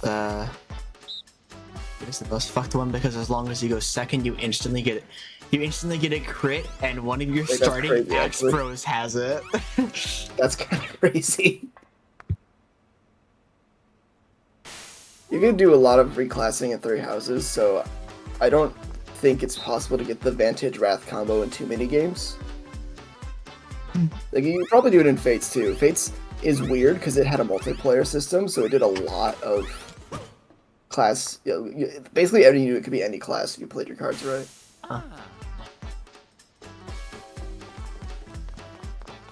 That also, the game also did not have weapon durability. Huh. Is that like a good thing or a bad thing? No. I don't know.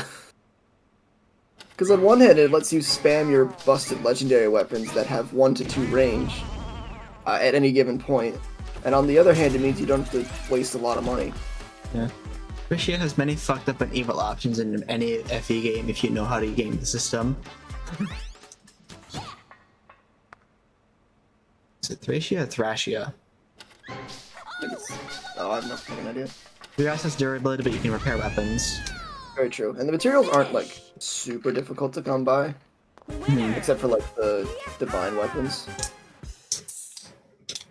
Thrashia? Is that it? I said Thracia, the first one. Oh, okay. Thrashia. I also just need to play more Fire Emblem. I've played like 3 games. I played a little of the GPA one. It was alright. I definitely think modern Fire Emblem is better. Like if you want one to start on, and you can get it, Awakening on the 3DS. 8-shop. Oh my beloved 8-shop. Oh hell yeah! Good Yeah, morning, Awakening is the sunshine. Awakening is the reason Fire Emblem still exists as a series, Hmm. and it's absolutely worth a play. It was kind of the Fire Emblem that kind of actually got the series actually like back into like the public eye more or less. Yep. Totally not Smash Bros. Throwing fucking. I mean, Awakening happened. Like, Was if it- Awakening hadn't done well, Was yeah, it in that just 2012? would have been it. Like, I think Smash would have ended with Marth and Ike, and maybe it brings back Roy. But then Awakening did well, so now we have 3 characters from that game in Smash. My personal go-to is suggestion for newcomers is Path of Radiance, but that requires $300 or graphic for any how Dolphin works. Or, hear me out, homebrew your Wii. I should get a Wii and do that. That sounds like a fun I've also project. heard good things about both of Ike's games, so That is real, because you spend less money that way. yeah. Does my it have personal like an recommendation- H? Yeah. Sorry. My personal recommendation is Awakening. I can understand Path of Radiance. I should probably try that out at some point too. I think what sold Awakening though is it was the first game to have crit quotes. Hmm.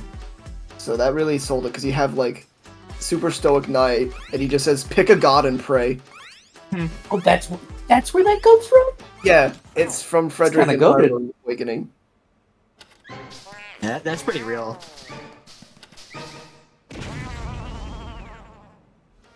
Farming? There are farming simulators on the 3DS. What? I'm trying to think about Kind of what stat I like to buff more. I mean, crit rate is always really fun to buff. Like crit rate is always really fun to buff, especially like I said in Kingdom Battle, where you get status off of crits. It's very fun when that happens. But other things like attack is always a fun go-to. I think that attack is fun, but I also think that it is a little. I think that in the games that I have enjoyed, like when I play the Paper Mario games a bunch, there is the drawback of kind of attack buffing makes the experience a little bit too trivial sometimes when you do it well, or like One Punch Man syndrome. I think an issue with Thousand Year Door is just power lift as a move, especially in the remake, because power lift in Thousand Year Door, right? It's an attack plus defense buff move. It costs like I think 3 star power.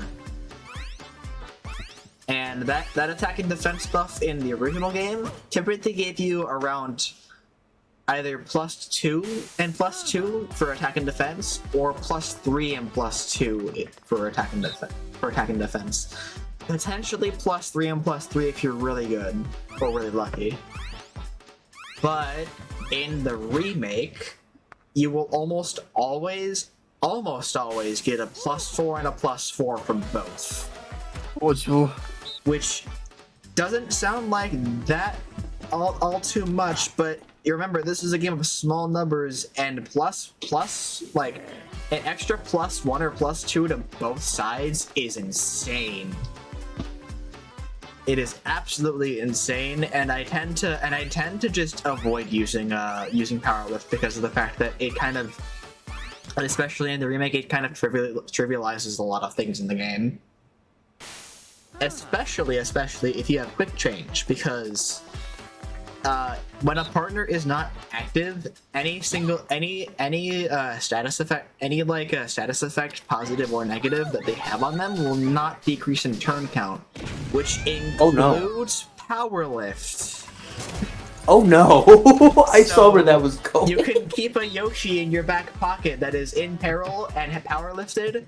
You can swap him in whenever you want to deal the big numbers. Make it deal a bajillion damage. Swap him out, and it's like he was never there to begin with. It is insanity. Oh. I'm just picturing like the tiny Yoshi in the corner, just like gyrating. Yeah, he wants to kill you. He wants to kill. Wouldn't dash count as buff and crit? Yes, correct, 100%.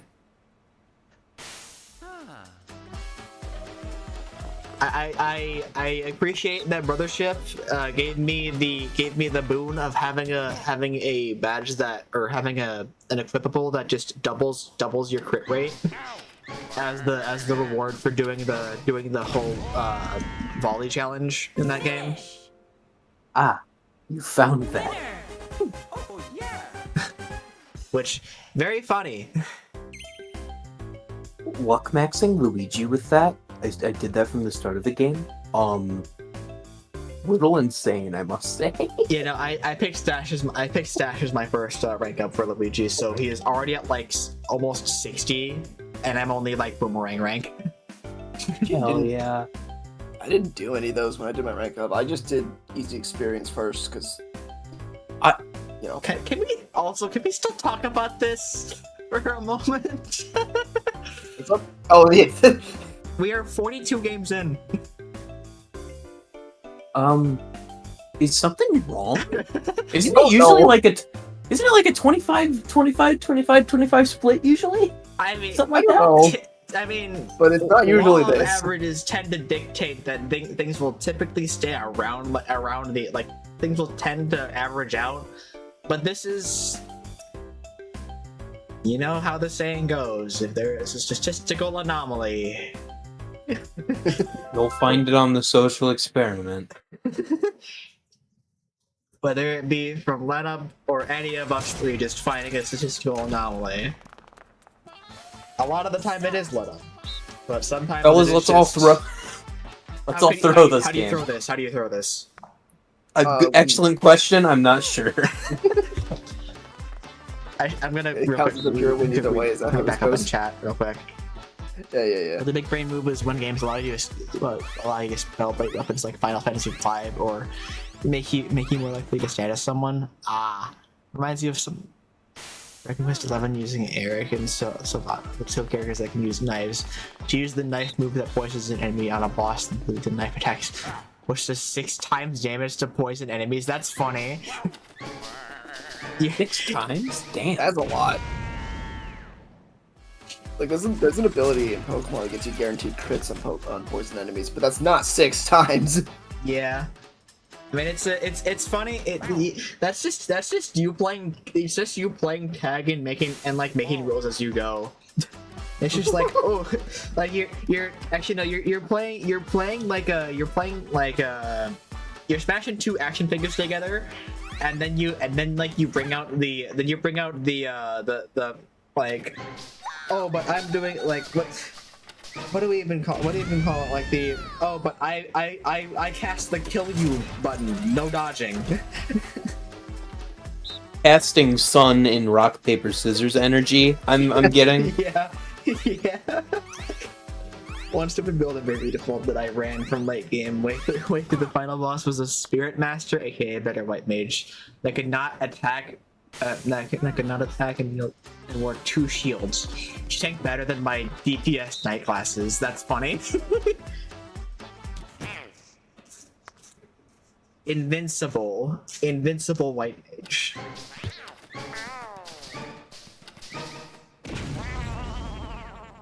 Finished. Also running ninja with that had a 100% evasion move with a bunch of abilities that auto countered. Also incredibly funny.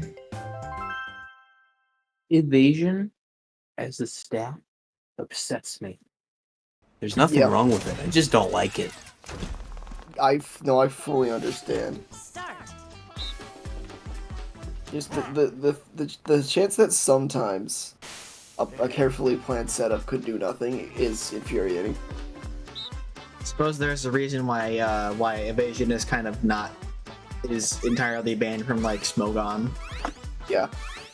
No, evasion boosting moves and abilities are banned in any form of VGC. Mm-hmm. There's a ROM hack, Radical Red, which is designed just to make the game a lot harder. Removes all form of accuracy and evasion moves. Huh. So like Mud Shot or Mud Slap, one of the two, instead lowers speed. Same with Octazooka. The move Flash is just a basic electric attack now. Range.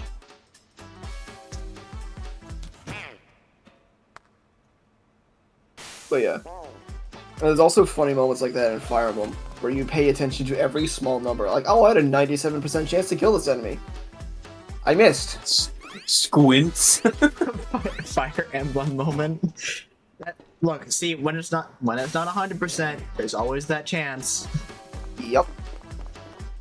It's funny though, because in Fire Emblem that applies to like crit chance. Because like when it's like if it's higher than 20, oh, you're gonna get the crit. That's how it feels at least. I'm pretty sure that later Fire Emblem games do tend to skew the odds in your favor a lot more. They weigh accuracy and crits much more towards your favor and much less in favor of enemy. It's very dependent on the enemy, because like generic enemies will generally have pretty low accuracy. Especially high HP axe enemies tend to have really low accuracy because they have really high DPS. Or like it's hard to say DPS in that game because nothing's fast, but you know.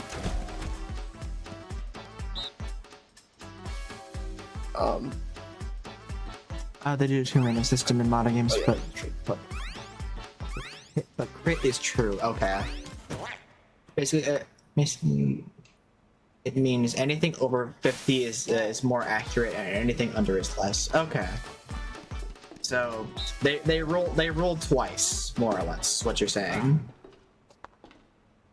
From what I can also tell, crit doesn't calculate unless you hit. I think that's just like a separate check.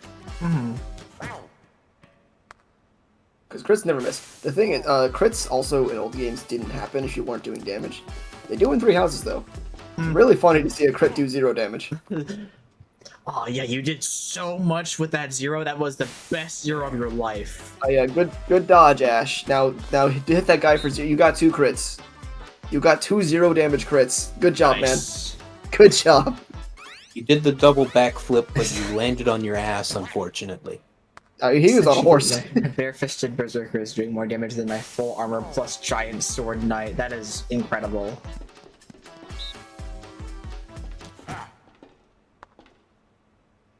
The GBA you can do a 0 damage crit. Oh, so the GBA games do that too. The GBA games didn't have the. I haven't played GBA games, so I wouldn't have noticed. I always find it harder to tell in the sprite games because it's just a not slightly, but it's just a different animation. And I think I played a bit of Fire Emblem, the first Fire Emblem 2, when that was available in the eShop. There is no difference in crit animations. You just do more damage sometimes. It also doesn't tell you crit chance anywhere. Ew. They exist. That's kind of funny. Finish. Winner. Oh yeah, I don't think I can access it, but I had a really interesting clip from the final boss of the Three Houses DLC where I somehow I dodged a 90% accurate attack and then got 2 7% crits. We take those?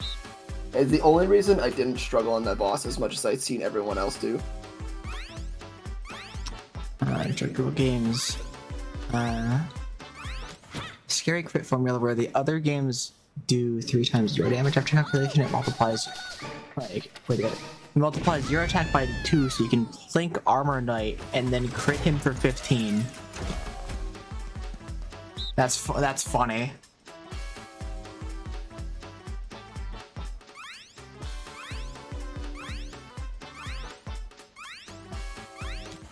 That's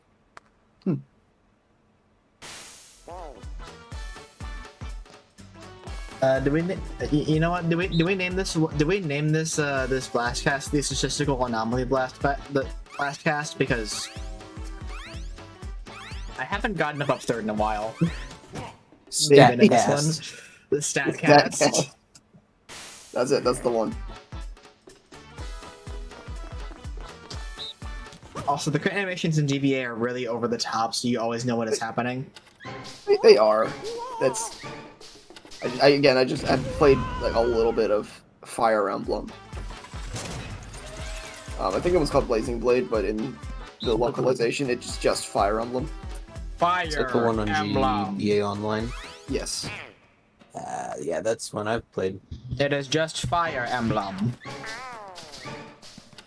Starring the Green Girl. Starring the Green Girl. Winner. Yeah, first one in the West. That was after Roy was added to Smash. Yeah. And Marth. I can't forget about Marth. It's funny, Marth was a... No, I'm not... Actually, that's a conversation for a different cast. When that cast will be, who knows? Anyway, long story short, Fire Emblem. Yo, Fire I'm Emblem.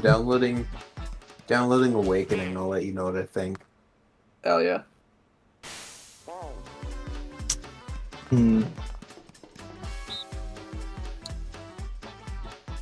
FE7 is so funny because it's a prequel to FE6, which is the Roy game, and you're like, wait, where's Roy? And the game ends with the cliffhanger for FE6, which we never got. Oh. You can probably find plenty of localization ROM hacks out there, but it's very silly. That is very silly.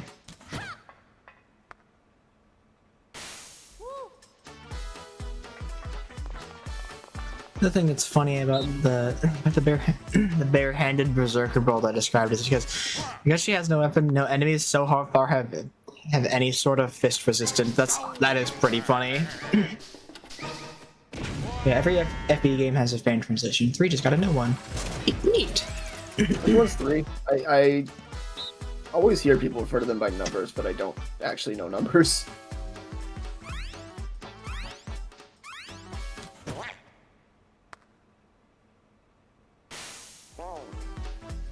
Or at least I can now pinpoint that 7 is the first localized, which is Blazing Blade. And then 1 is Shadow Dragon and the Blade of Light. You know, over the top name, because why the heck not? You know, why not? Yeah.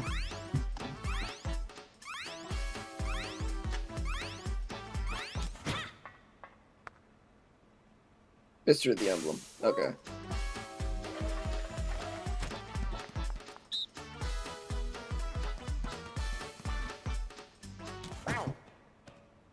I should play more Fire Emblem. I already have Persona 5 and Brothership to finish. Oh, I'm gonna be here a while.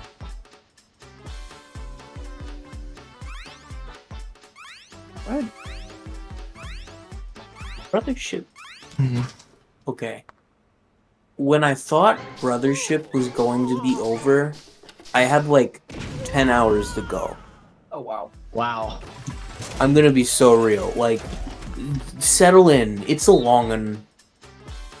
How many hours do I have in it? Can I check that without it destroying this? I'd say probably don't. Alright, I will don't.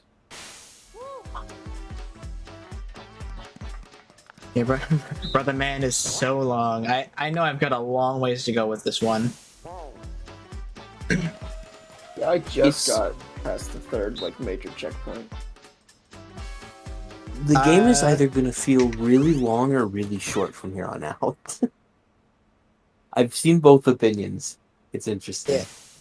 So, yeah, I'm still at the point where I'm still at the point where I'm at the point where I'm getting a little bit tired of not having another bros attack because I just haven't really progressed far enough to getting a second one.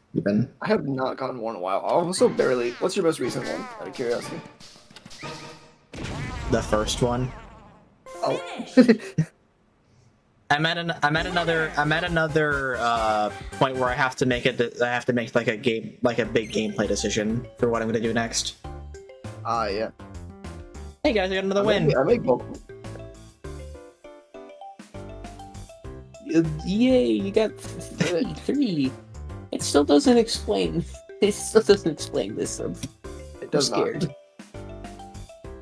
But yeah, I'm haven't gotten a new bros attack. I don't remember when I got the last one, but it's been a while.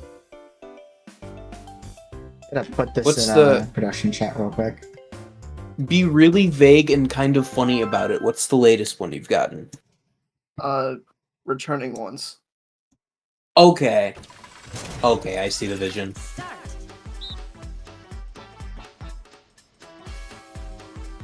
I also have not used the Luigi one because I can't wait to have to learn Bomb Derby again if that's going to be one. Like the other one is making me realize because I did an interesting thing. Once one of your rank ups, you can give buffs to hammer or jump attacks, and I decided to make the bros specialized. So Luigi's the hammer guy and Mario's the jump guy. I'm wishing I'd done it the other way around.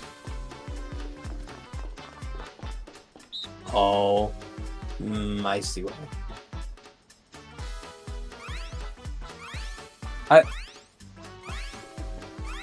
Yeah? I said screw it. And I put power into Mario and I put defense into Luigi. As you do.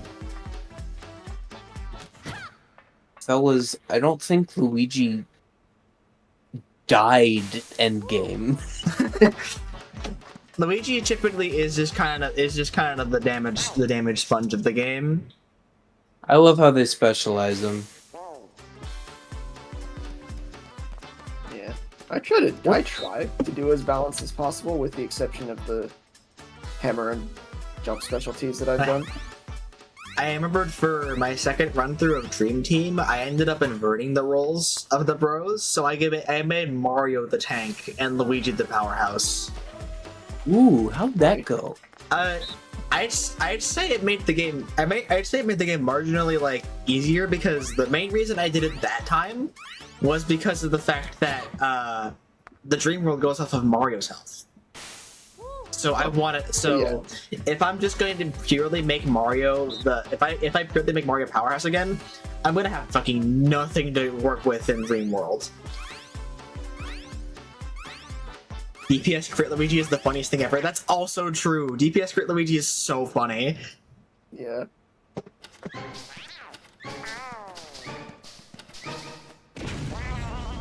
At that point, Mario's just like on support with items. It's kind of funny.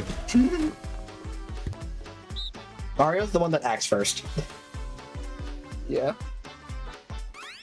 Current Dream Team playthrough with stash only. That's fun. Did you one shot the final boss?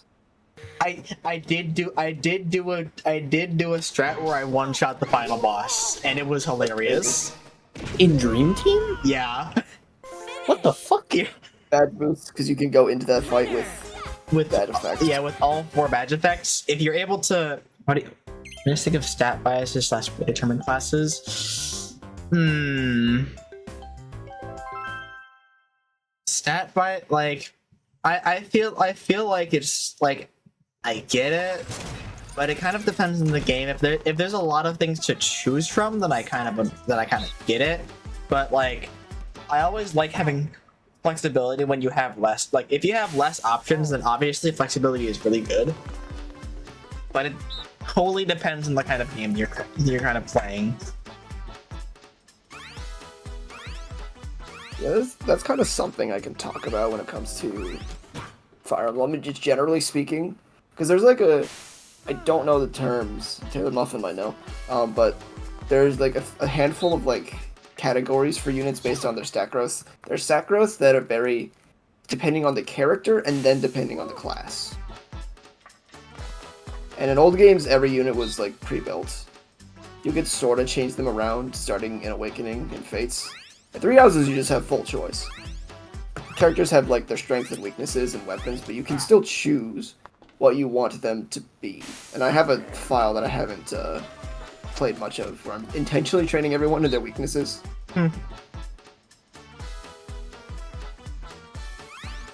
You know, it's like it's interesting. I like when you could change it. I like Three Houses where it's pretty much just up to you. I like Fates where it's very easy to change. I don't like gender locked classes. I can say that. That feels all fucky. No Like- fun. I agree. I think that for like for classic Fire Emblem games, that is usually for each character being their own class to make the game more unique. I can definitely I can understand that. I can definitely understand that. I think that kind of goes along with what I was like. I was gonna actually bring up again Kingdom Battle as sort of like it's not quite really an RPG. Like it's not really quite an RPG kind of deal. So every single character has a predefined role that you put them in, and their skill trees reflect the specific roles that they're going to be flexing into.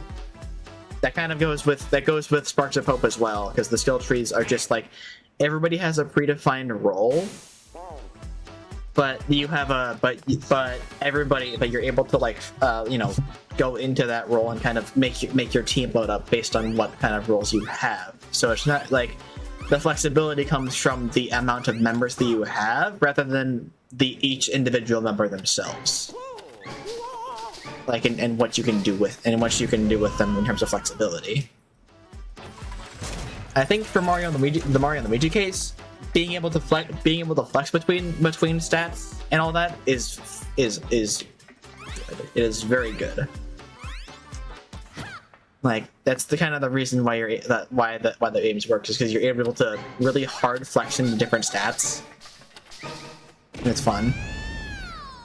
Every RPG should have a booster wheel like that, in my opinion. It'd be fun. Final Fantasy IV is pretty funny because of the augment system in spite of predetermined classes. I can make a grown man use the move Cry to lower the final boss's defense. It's really funny though.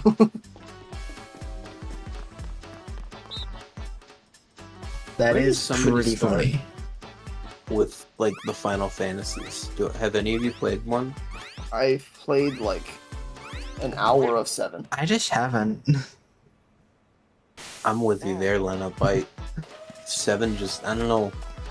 Like 7 is the game. I have the Switch version which has some quality of life in it, but I want to play 7 Remake because of how cool it looks. I don't really care about the original. Original FF4 didn't have that. FF4 SNES was also the first game in the series to make classes be a part of the character in the story. Cecil is defined by him being a Dark Knight for the first act of the game. That's pretty cool. That was kind of interesting, actually. Like I think that the argument against flexibility comes in the form of if a character is like if a character being a certain class is like actually part of the story, like being that, because that's fun. That's really cool, and it's really cool how like you can like develop off of that. Because you are at that point you have a party member that is just that character. It's not like a blank slate.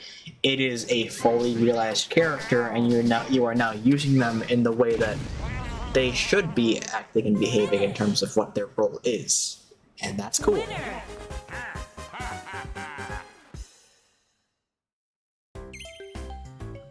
Cheap viewer is on. Get the fuck out of here. One extremely dumb augment in the DS remake was Limit Break, which lets you boost your damage to 5 digits from the 4-digit 999 9999 damage cap. That's... Even just reading that sounds fucked up.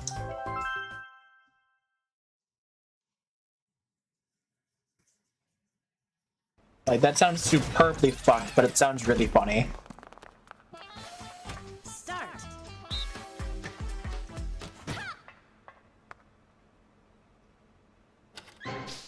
You can get like 3 of these in the DS version, but they nerfed it in the PC port. It's okay, these games have recognized as the fucked up evil genocide turtle man. What?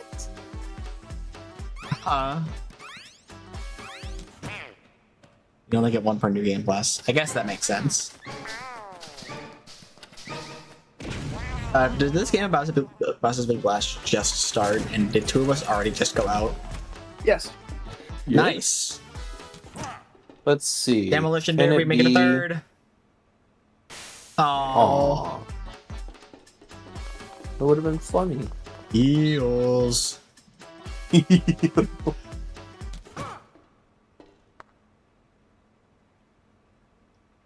Okay.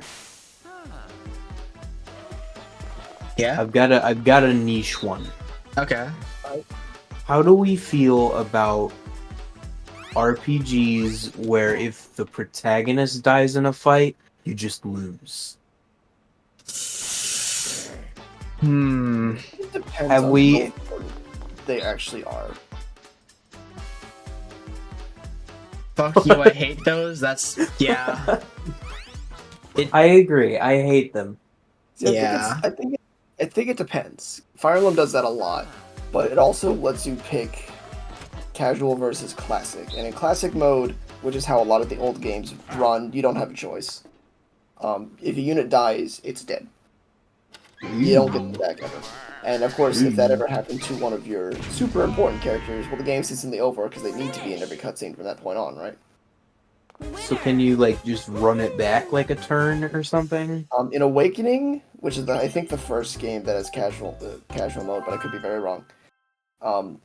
It did not apply to Robin or Chrom. If either of them fall in battle, it's game over regardless.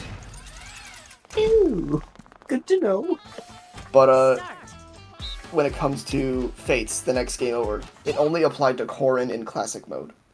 That is an instant game over. Everyone else would still die, but Corrin's death was an instant game over in classic though. In casual, in classic.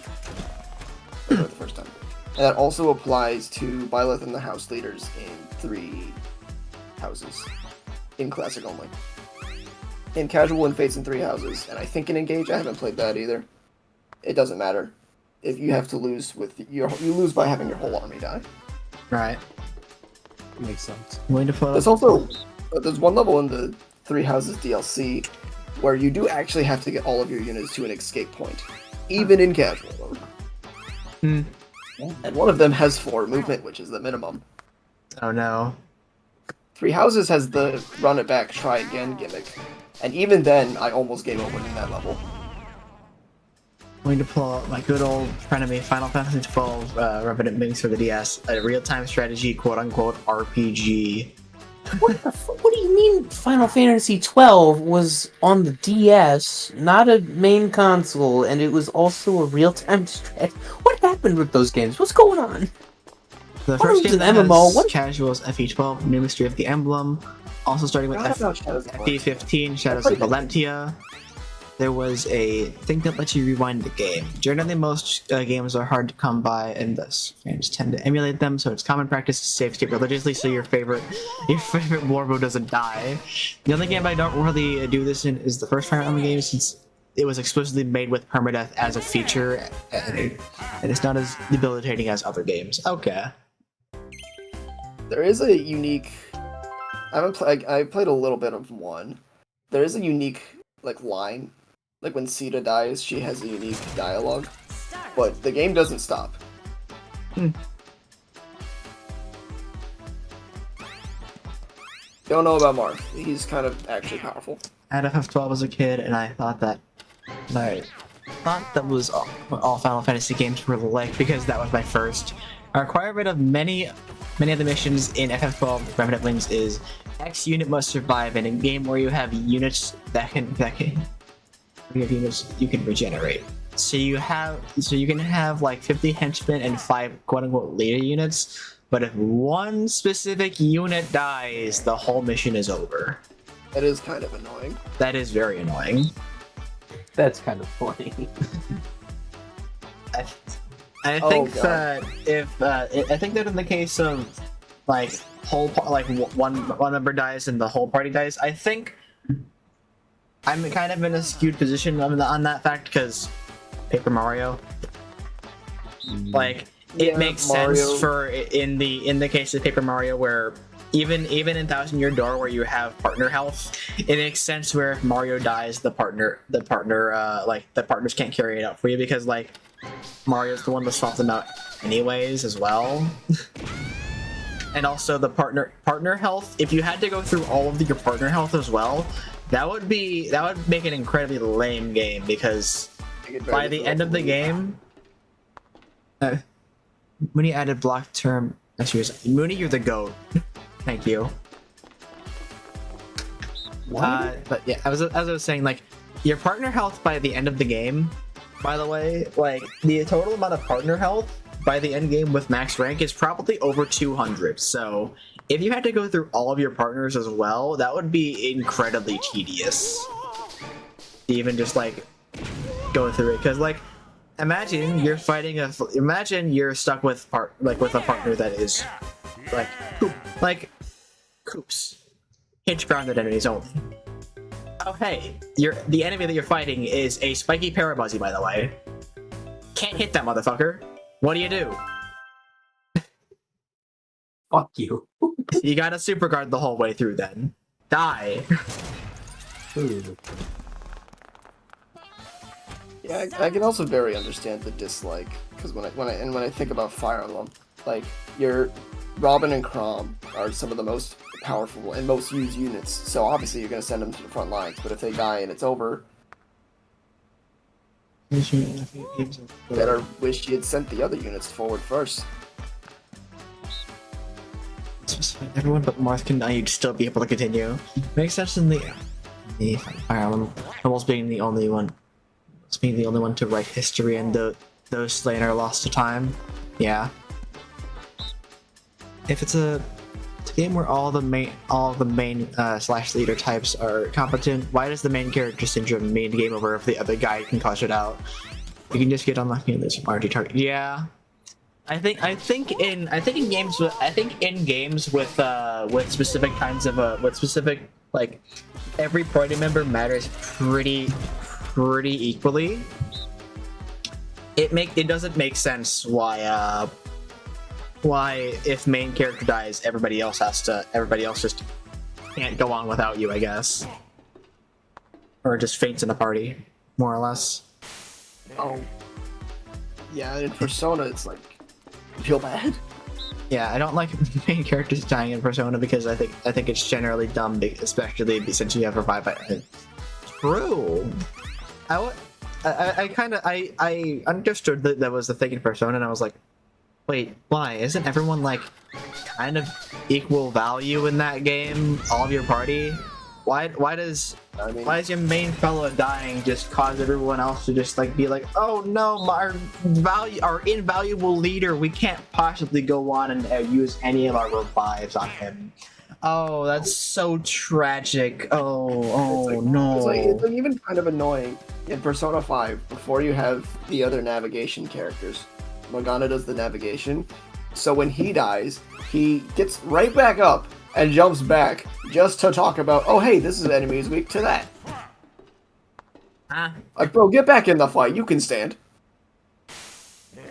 But if Joker falls over, oh, we're dead. Hey, See ya. Elena. Yeah. Did you know I'm weak to wind? Haru.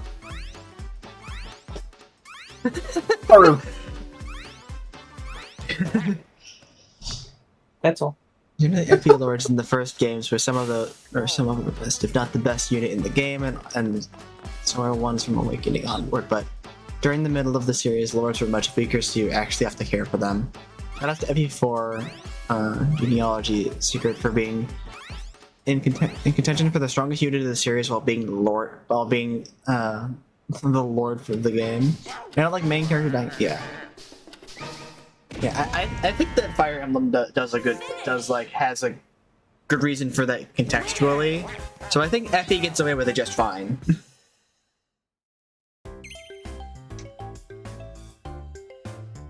But it definitely just entirely depends on how the game like handles it contextually. So I guess having opposite sides of the spectrum where Persona does it pretty poorly, while Fire Emblem does the contextual main character dying thing being game over, like that does it pretty well.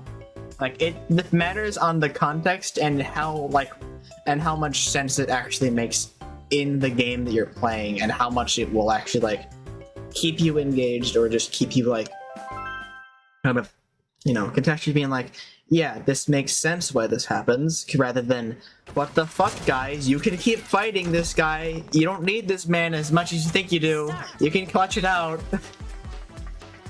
I have seen you use a revival item on the person standing next to you.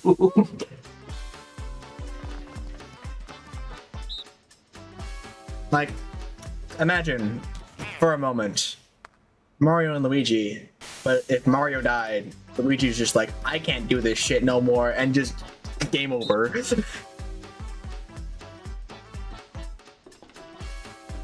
He does like the comical spin and falls over, pretending to be fainted as well. Yeah.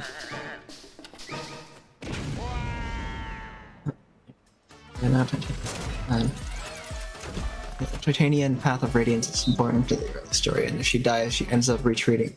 And she ends up retreating. She would still be too wounded to actually deploy as universe. Huh.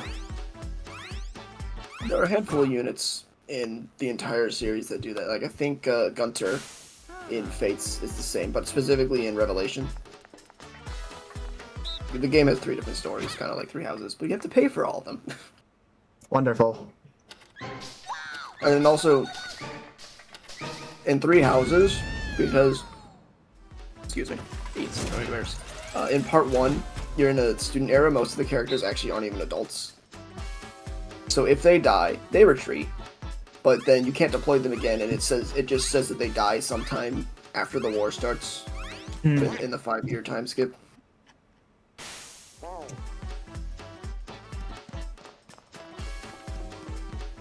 If you're playing classic mode, that is.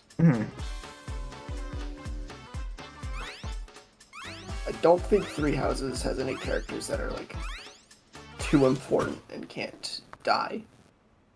Except for, of course, Violet and the leaders.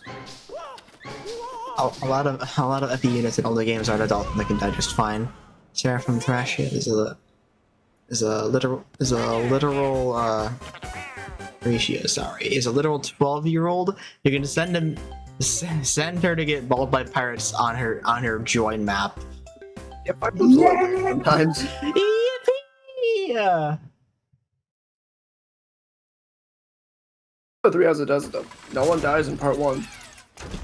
We here at the Social Experiment endorse the death of minor. Oops. Wait. We here at this, don't listen to this man. We here at the Social Experiment do not condone the injury or like fatal injury of minors, or just like general abuse of minors, or just anyone in general. Like, Jesus Christ. Don't kill people. Don't kill people. That's bad. Or send them to die. Oh. We here at the Social Experiment are not responsible for any acts of violence that are committed in the name of what has just been said. So go do it. No. Ass. I'm sorry. I'm just trying to lean into the Also, I got one last question for the couch. What do you think of uncontrollable party members? I think Metopia Party sucks. Sorry, I talked over that a little. Alright, do you have a more depthy explanation for that one, Mooney? So... No. Okay, just sucks. Not being able to control your unit yeah, not being able to control how a battle goes when strategy is usually how a lot of RPGs plays is not good. Yeah. I quit the game. That I is think not it's- worth playing to me. I was really sad when Utopia Switch didn't have control of the party members. Hmm. I think it's interesting though when you have a choice to do that. Like if Fire Emblem battles can drag on sometimes because it is very samey, especially the optional ones. So being able to just auto battle and let them commit crimes is, that's all right. With the commit crime. War Dog is saying, if I can't control my party, then I'm playing a role-playing game where I'm role-playing a manager that's free slackers. You're playing D&D. Utopia. This is Utopia's kryptonite. I wish I could control my whole party. Having auto battle is fine, but forcing it is really gross. Yeah. Yeah, absolutely. I'm gonna bring up another thing from modded Paper Mario stuff. Berserker Mario is really fucking cool because it's an option. What?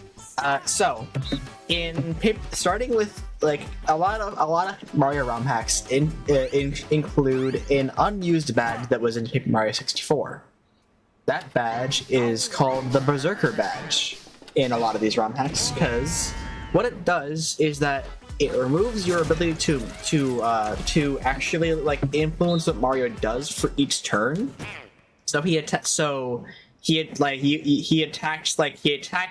just whatever he thinks he should be attacking at the given time.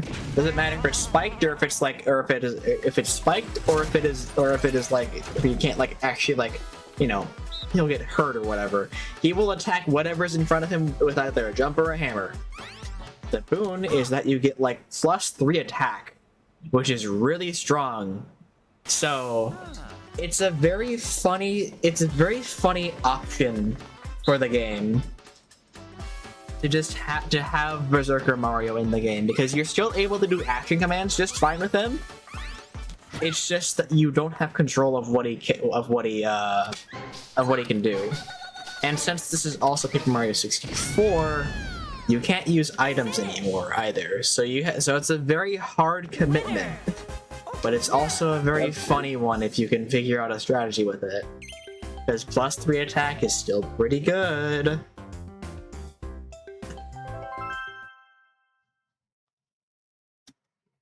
Oh, Just fun. Hmm? Oh, I thought our adventure started, and I also started. Start. he just said. Okay. I think, yeah, like, if it's a choice, then that's fine. But I also think, like, there's the rage effect in Persona, where your character becomes uncontrollable, but they have a heightened damage output. You can clear it. There's plenty of healing things to get rid of it. But, yeah. Yeah, FF5 is one of the worst. One of the worst classes of Berserker just because you can't control it even with a higher damage output. Berserker in FE is just a really angry pirate who has a crit bonus. Yeah. I think that contextualizing losing control of a party member through gameplay is fine. Like you said with the enraged status in Persona is always good. Like having contextual reasons why you suddenly can't control a party member for some reason that's fine. Like that's fine because it's sure it's out of your control, but it's something that is like tied into the gameplay, and it is designed around that. Mm-hmm.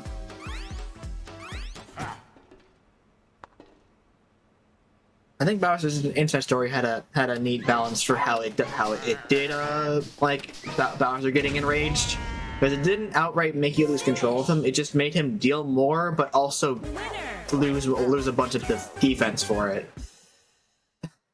So it's like it is a very scary buff to have if you haven't been hitting your attack, if you haven't been hitting your counters right. Mm. It's also funny. Doesn't it happen Like when your health gets low. I think it happens when you just get hit over and over again. Start. I'm not sure what exactly procs it, but you also get Fury when you're getting bodied, so it makes you get body harder. So it's a really funny. Yeah, it makes you get bodied really hard, but as soon as it happens, you're just like, ah, shit. Now this is happening. I gotta lock the fuck in, or else I'm gonna get shit on. Imagine having that come up in the final boss. I mean, if Bowser's gonna get enraged by anybody, it would be Darkstar Bowser. Body imitation work. He represents the real 12-year-old anger. Yeah, it does. True.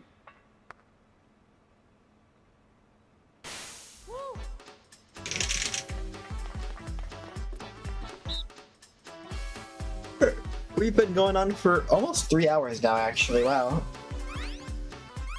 Oh, I'm out Dang. of things to say, honestly. Yeah. I'm kind of I don't know, also what's your- running out of steam for myself, so.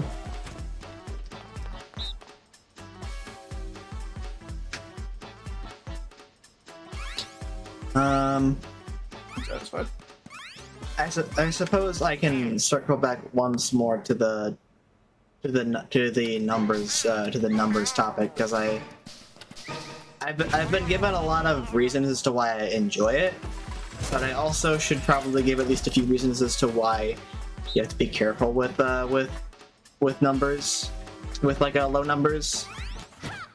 I think I've already done that quite a bit, but like even in the door, or like you have to be like, or even in just the Paper Mario games, just in general, Finish. dealing with low numbers. If you have multi-hit moves, you have to be very careful with how you balance them in terms of damage they do, because if your damage goes high enough, you just turn it into a one-shotting machine. And say what you will about that I don't think that's like, it's fine enough, but it's also, be careful with how you manage that, or how easy you make that ability to be able to buff up like that, because suddenly multi-hit characters in like the Paper Mario series have been historically like multi-hit attacks, multi-hit like characters that are just able to do multi-hits have historically been the best partners or moves in the Paper Mario series, or even just in like stuff like Bug Fables. I'm pretty sure multi-hits are hard to balance because of that. Compared to a lot of stuff like other RPGs or more traditional games with higher numbers, where typically the multi-hits get balanced out by actual scaling and how you do it. So yeah, it's just a thing you gotta look out for. I thought it was an interesting game that kind of fits with the small numbers talk. There's Dungeons of Ether. The way that game works is kind of interesting in the vein of, like, everyone just has a set amount of HP, but you only ever lose one at a time unless you use special attacks. And unless it's a boss that has an immunity to that. Then you're back to just one. But the way that game works is if your attack is higher than their defense, you do 1 damage. And there are some exceptions, like one of the characters you can play as will dodge if his speed is higher. The catch being you can't raise his defense as easily.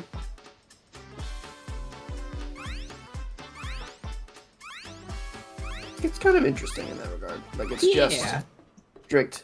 If you do damage, you deal damage, and there are special attacks. Eventually you can deal extra damage. But it's always a risk. That's pretty cool. Like, there's one character who can do 2 damage at the cost of 1 back to her. Huh. Okay. But her catch is that she's stronger at lower HP too, so it's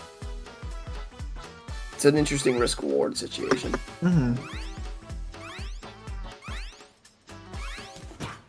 I always love the low numbers. There's just health management when there are potential intrinsic rewards for being at low health. We love danger strats in this house. We Oh, yes. love danger strat.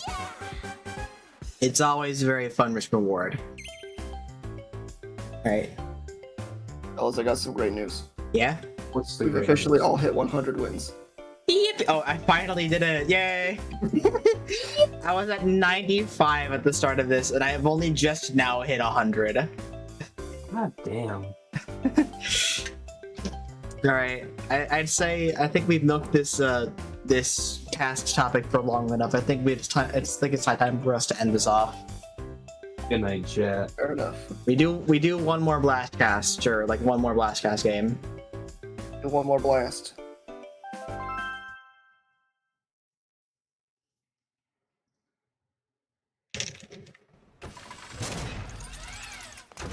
Start. If you had to be in an RPG, what would you be? I'd want to be a tank. Oh, the roll? I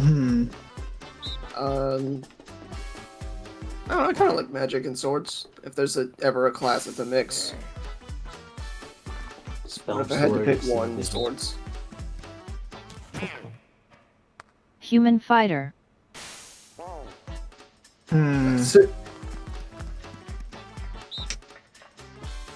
What I want to... I certainly would be a mage, at least. I feel like that one's pretty obvious. Of course I'm the first one out! Oh my god. Tanky What a Black day, Mage, huh? because that sounds... Tanky Black Mage sounds pretty funny. If I'm going by like Fire Emblem, I guess that'd just be like a sword master. You know, your Okay. peak sword class. There you go. That's what I like swords. If I'm going by others, that's where you lose me. I have discovered that I enjoy warlocks in D&D. So I guess something like that. I feel like I would just be a white mage. Oh no, I'm the social experiment RPG. It's coming to life. No worries, I'll sneak a Robo Knight in there.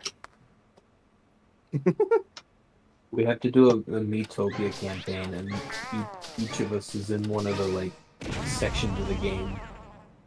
Trust, it'll be epic. Winner. There's a few hybrid classes Also, in the I- FP games, like War Mage and Dread Fighter. Also Tactician, which is Robin's exclusive class. That's true. There's the Mortal Savant in Three Houses that is also specifically black magic and swords. Kind of cool.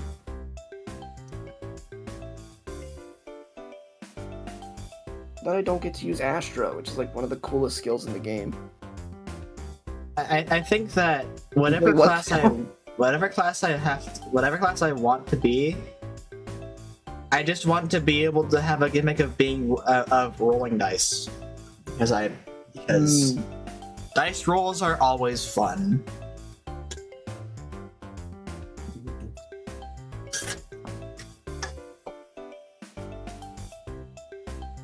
That is my one wish. How about now we go over the statistics once more, since you have them up now. Double checking that everything is accurate. It is not. I somehow missed like a bunch of Mooney wins. Huh. Oh wait, no, I'm looking at the wrong character. No wait. No, I got all the Mooney wins. Okay. Good. Okay. So, alright, our current stats. I am at 122 wins. Pierre is still at exactly 100. Woo! Venger is at 107. And Mooney is at 123. Lucky number 7. So Mooney's taking the lead over me by 1. So 122 to 123, 122, 3 plus 107 plus 100. That was this was 452 games total of Bowser's Big Blast on the Blastcast. Crazy. And judging by the looks of things, Venja and I seem to be falling behind statistically. This was certainly a statistical anomaly for me in terms of win rate, though, because getting 5 out of 1 plus 18 is 5. Yeah. Why about it? I won just over 12% of the games. Not even that. Like not even 10% of the games. We did 59 rounds. I won 5 of them. That's not even 10%. Almost 1/12 of the rounds that I ended up winning, or just a little. That's crazy. Yeah, a little over 1/12. Which, if that ain't a statistical anomaly, I don't know what is. But yeah. We love statistical anomalies. We absolutely love statistical anomalies in this house. Yeah. Oh yeah. With that, I suppose tune in likely sometime around this week, likely around Wednesday, for Monster Hunter or Monster Hunter. Is that the plan? Yeah, sure. Yeah, Monster Hunter, and then how far in the game actually should we keep going for again? Exactly. I'm not sure how much more content we super have here. I imagine there's a lot more, but I guess we just go up to End of Iceborne. High rank, yeah. End of Iceborne. Okay. So we have a lot of Monster Hunter ahead of us.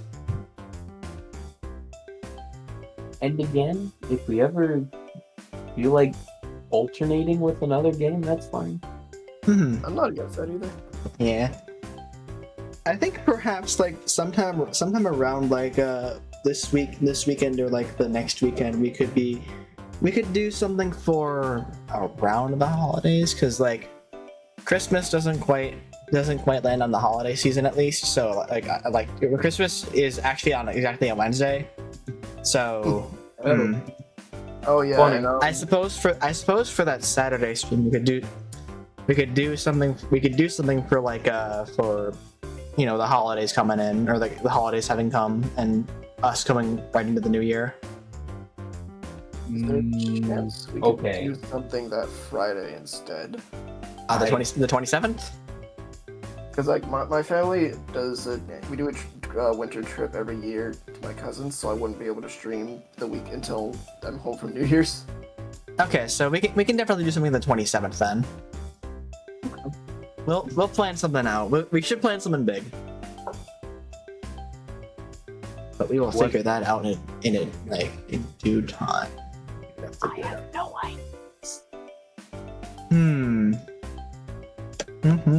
Mario Sports Mix Hockey. I feel like I'm trying to mean big as in trying to get more people involved than just the 4 of us. Oh, I understand now. I comprehend. Yeah. I comprehend. Need a big couch game, so I'll probably put up just a neat ideas kind of deal for up in the social experiment, or in general up there, or just in announcements. Something. We'll do something here. But now let's try to figure out something to raid potentially. A plan for Christmas. Okay. It's to get that fucking video out. Yeah.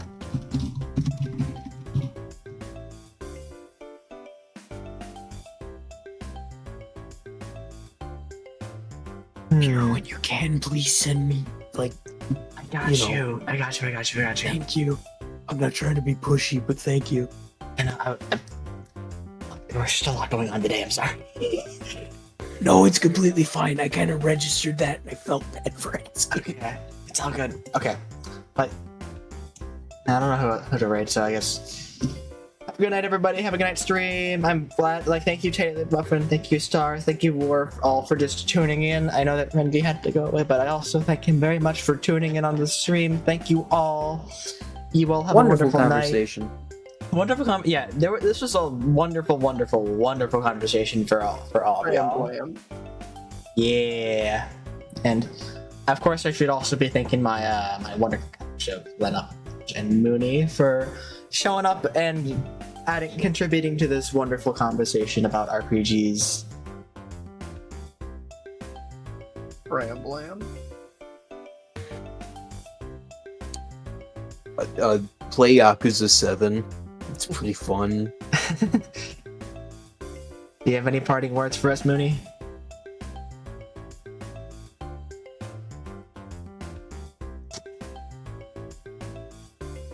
Goodbye forever. Yeah, goodbye forever, everybody. This was actually the last Blastcast ever. We're never having another one after this. So, Call that the goodbye, last stream. See you next year. one. Wahoo!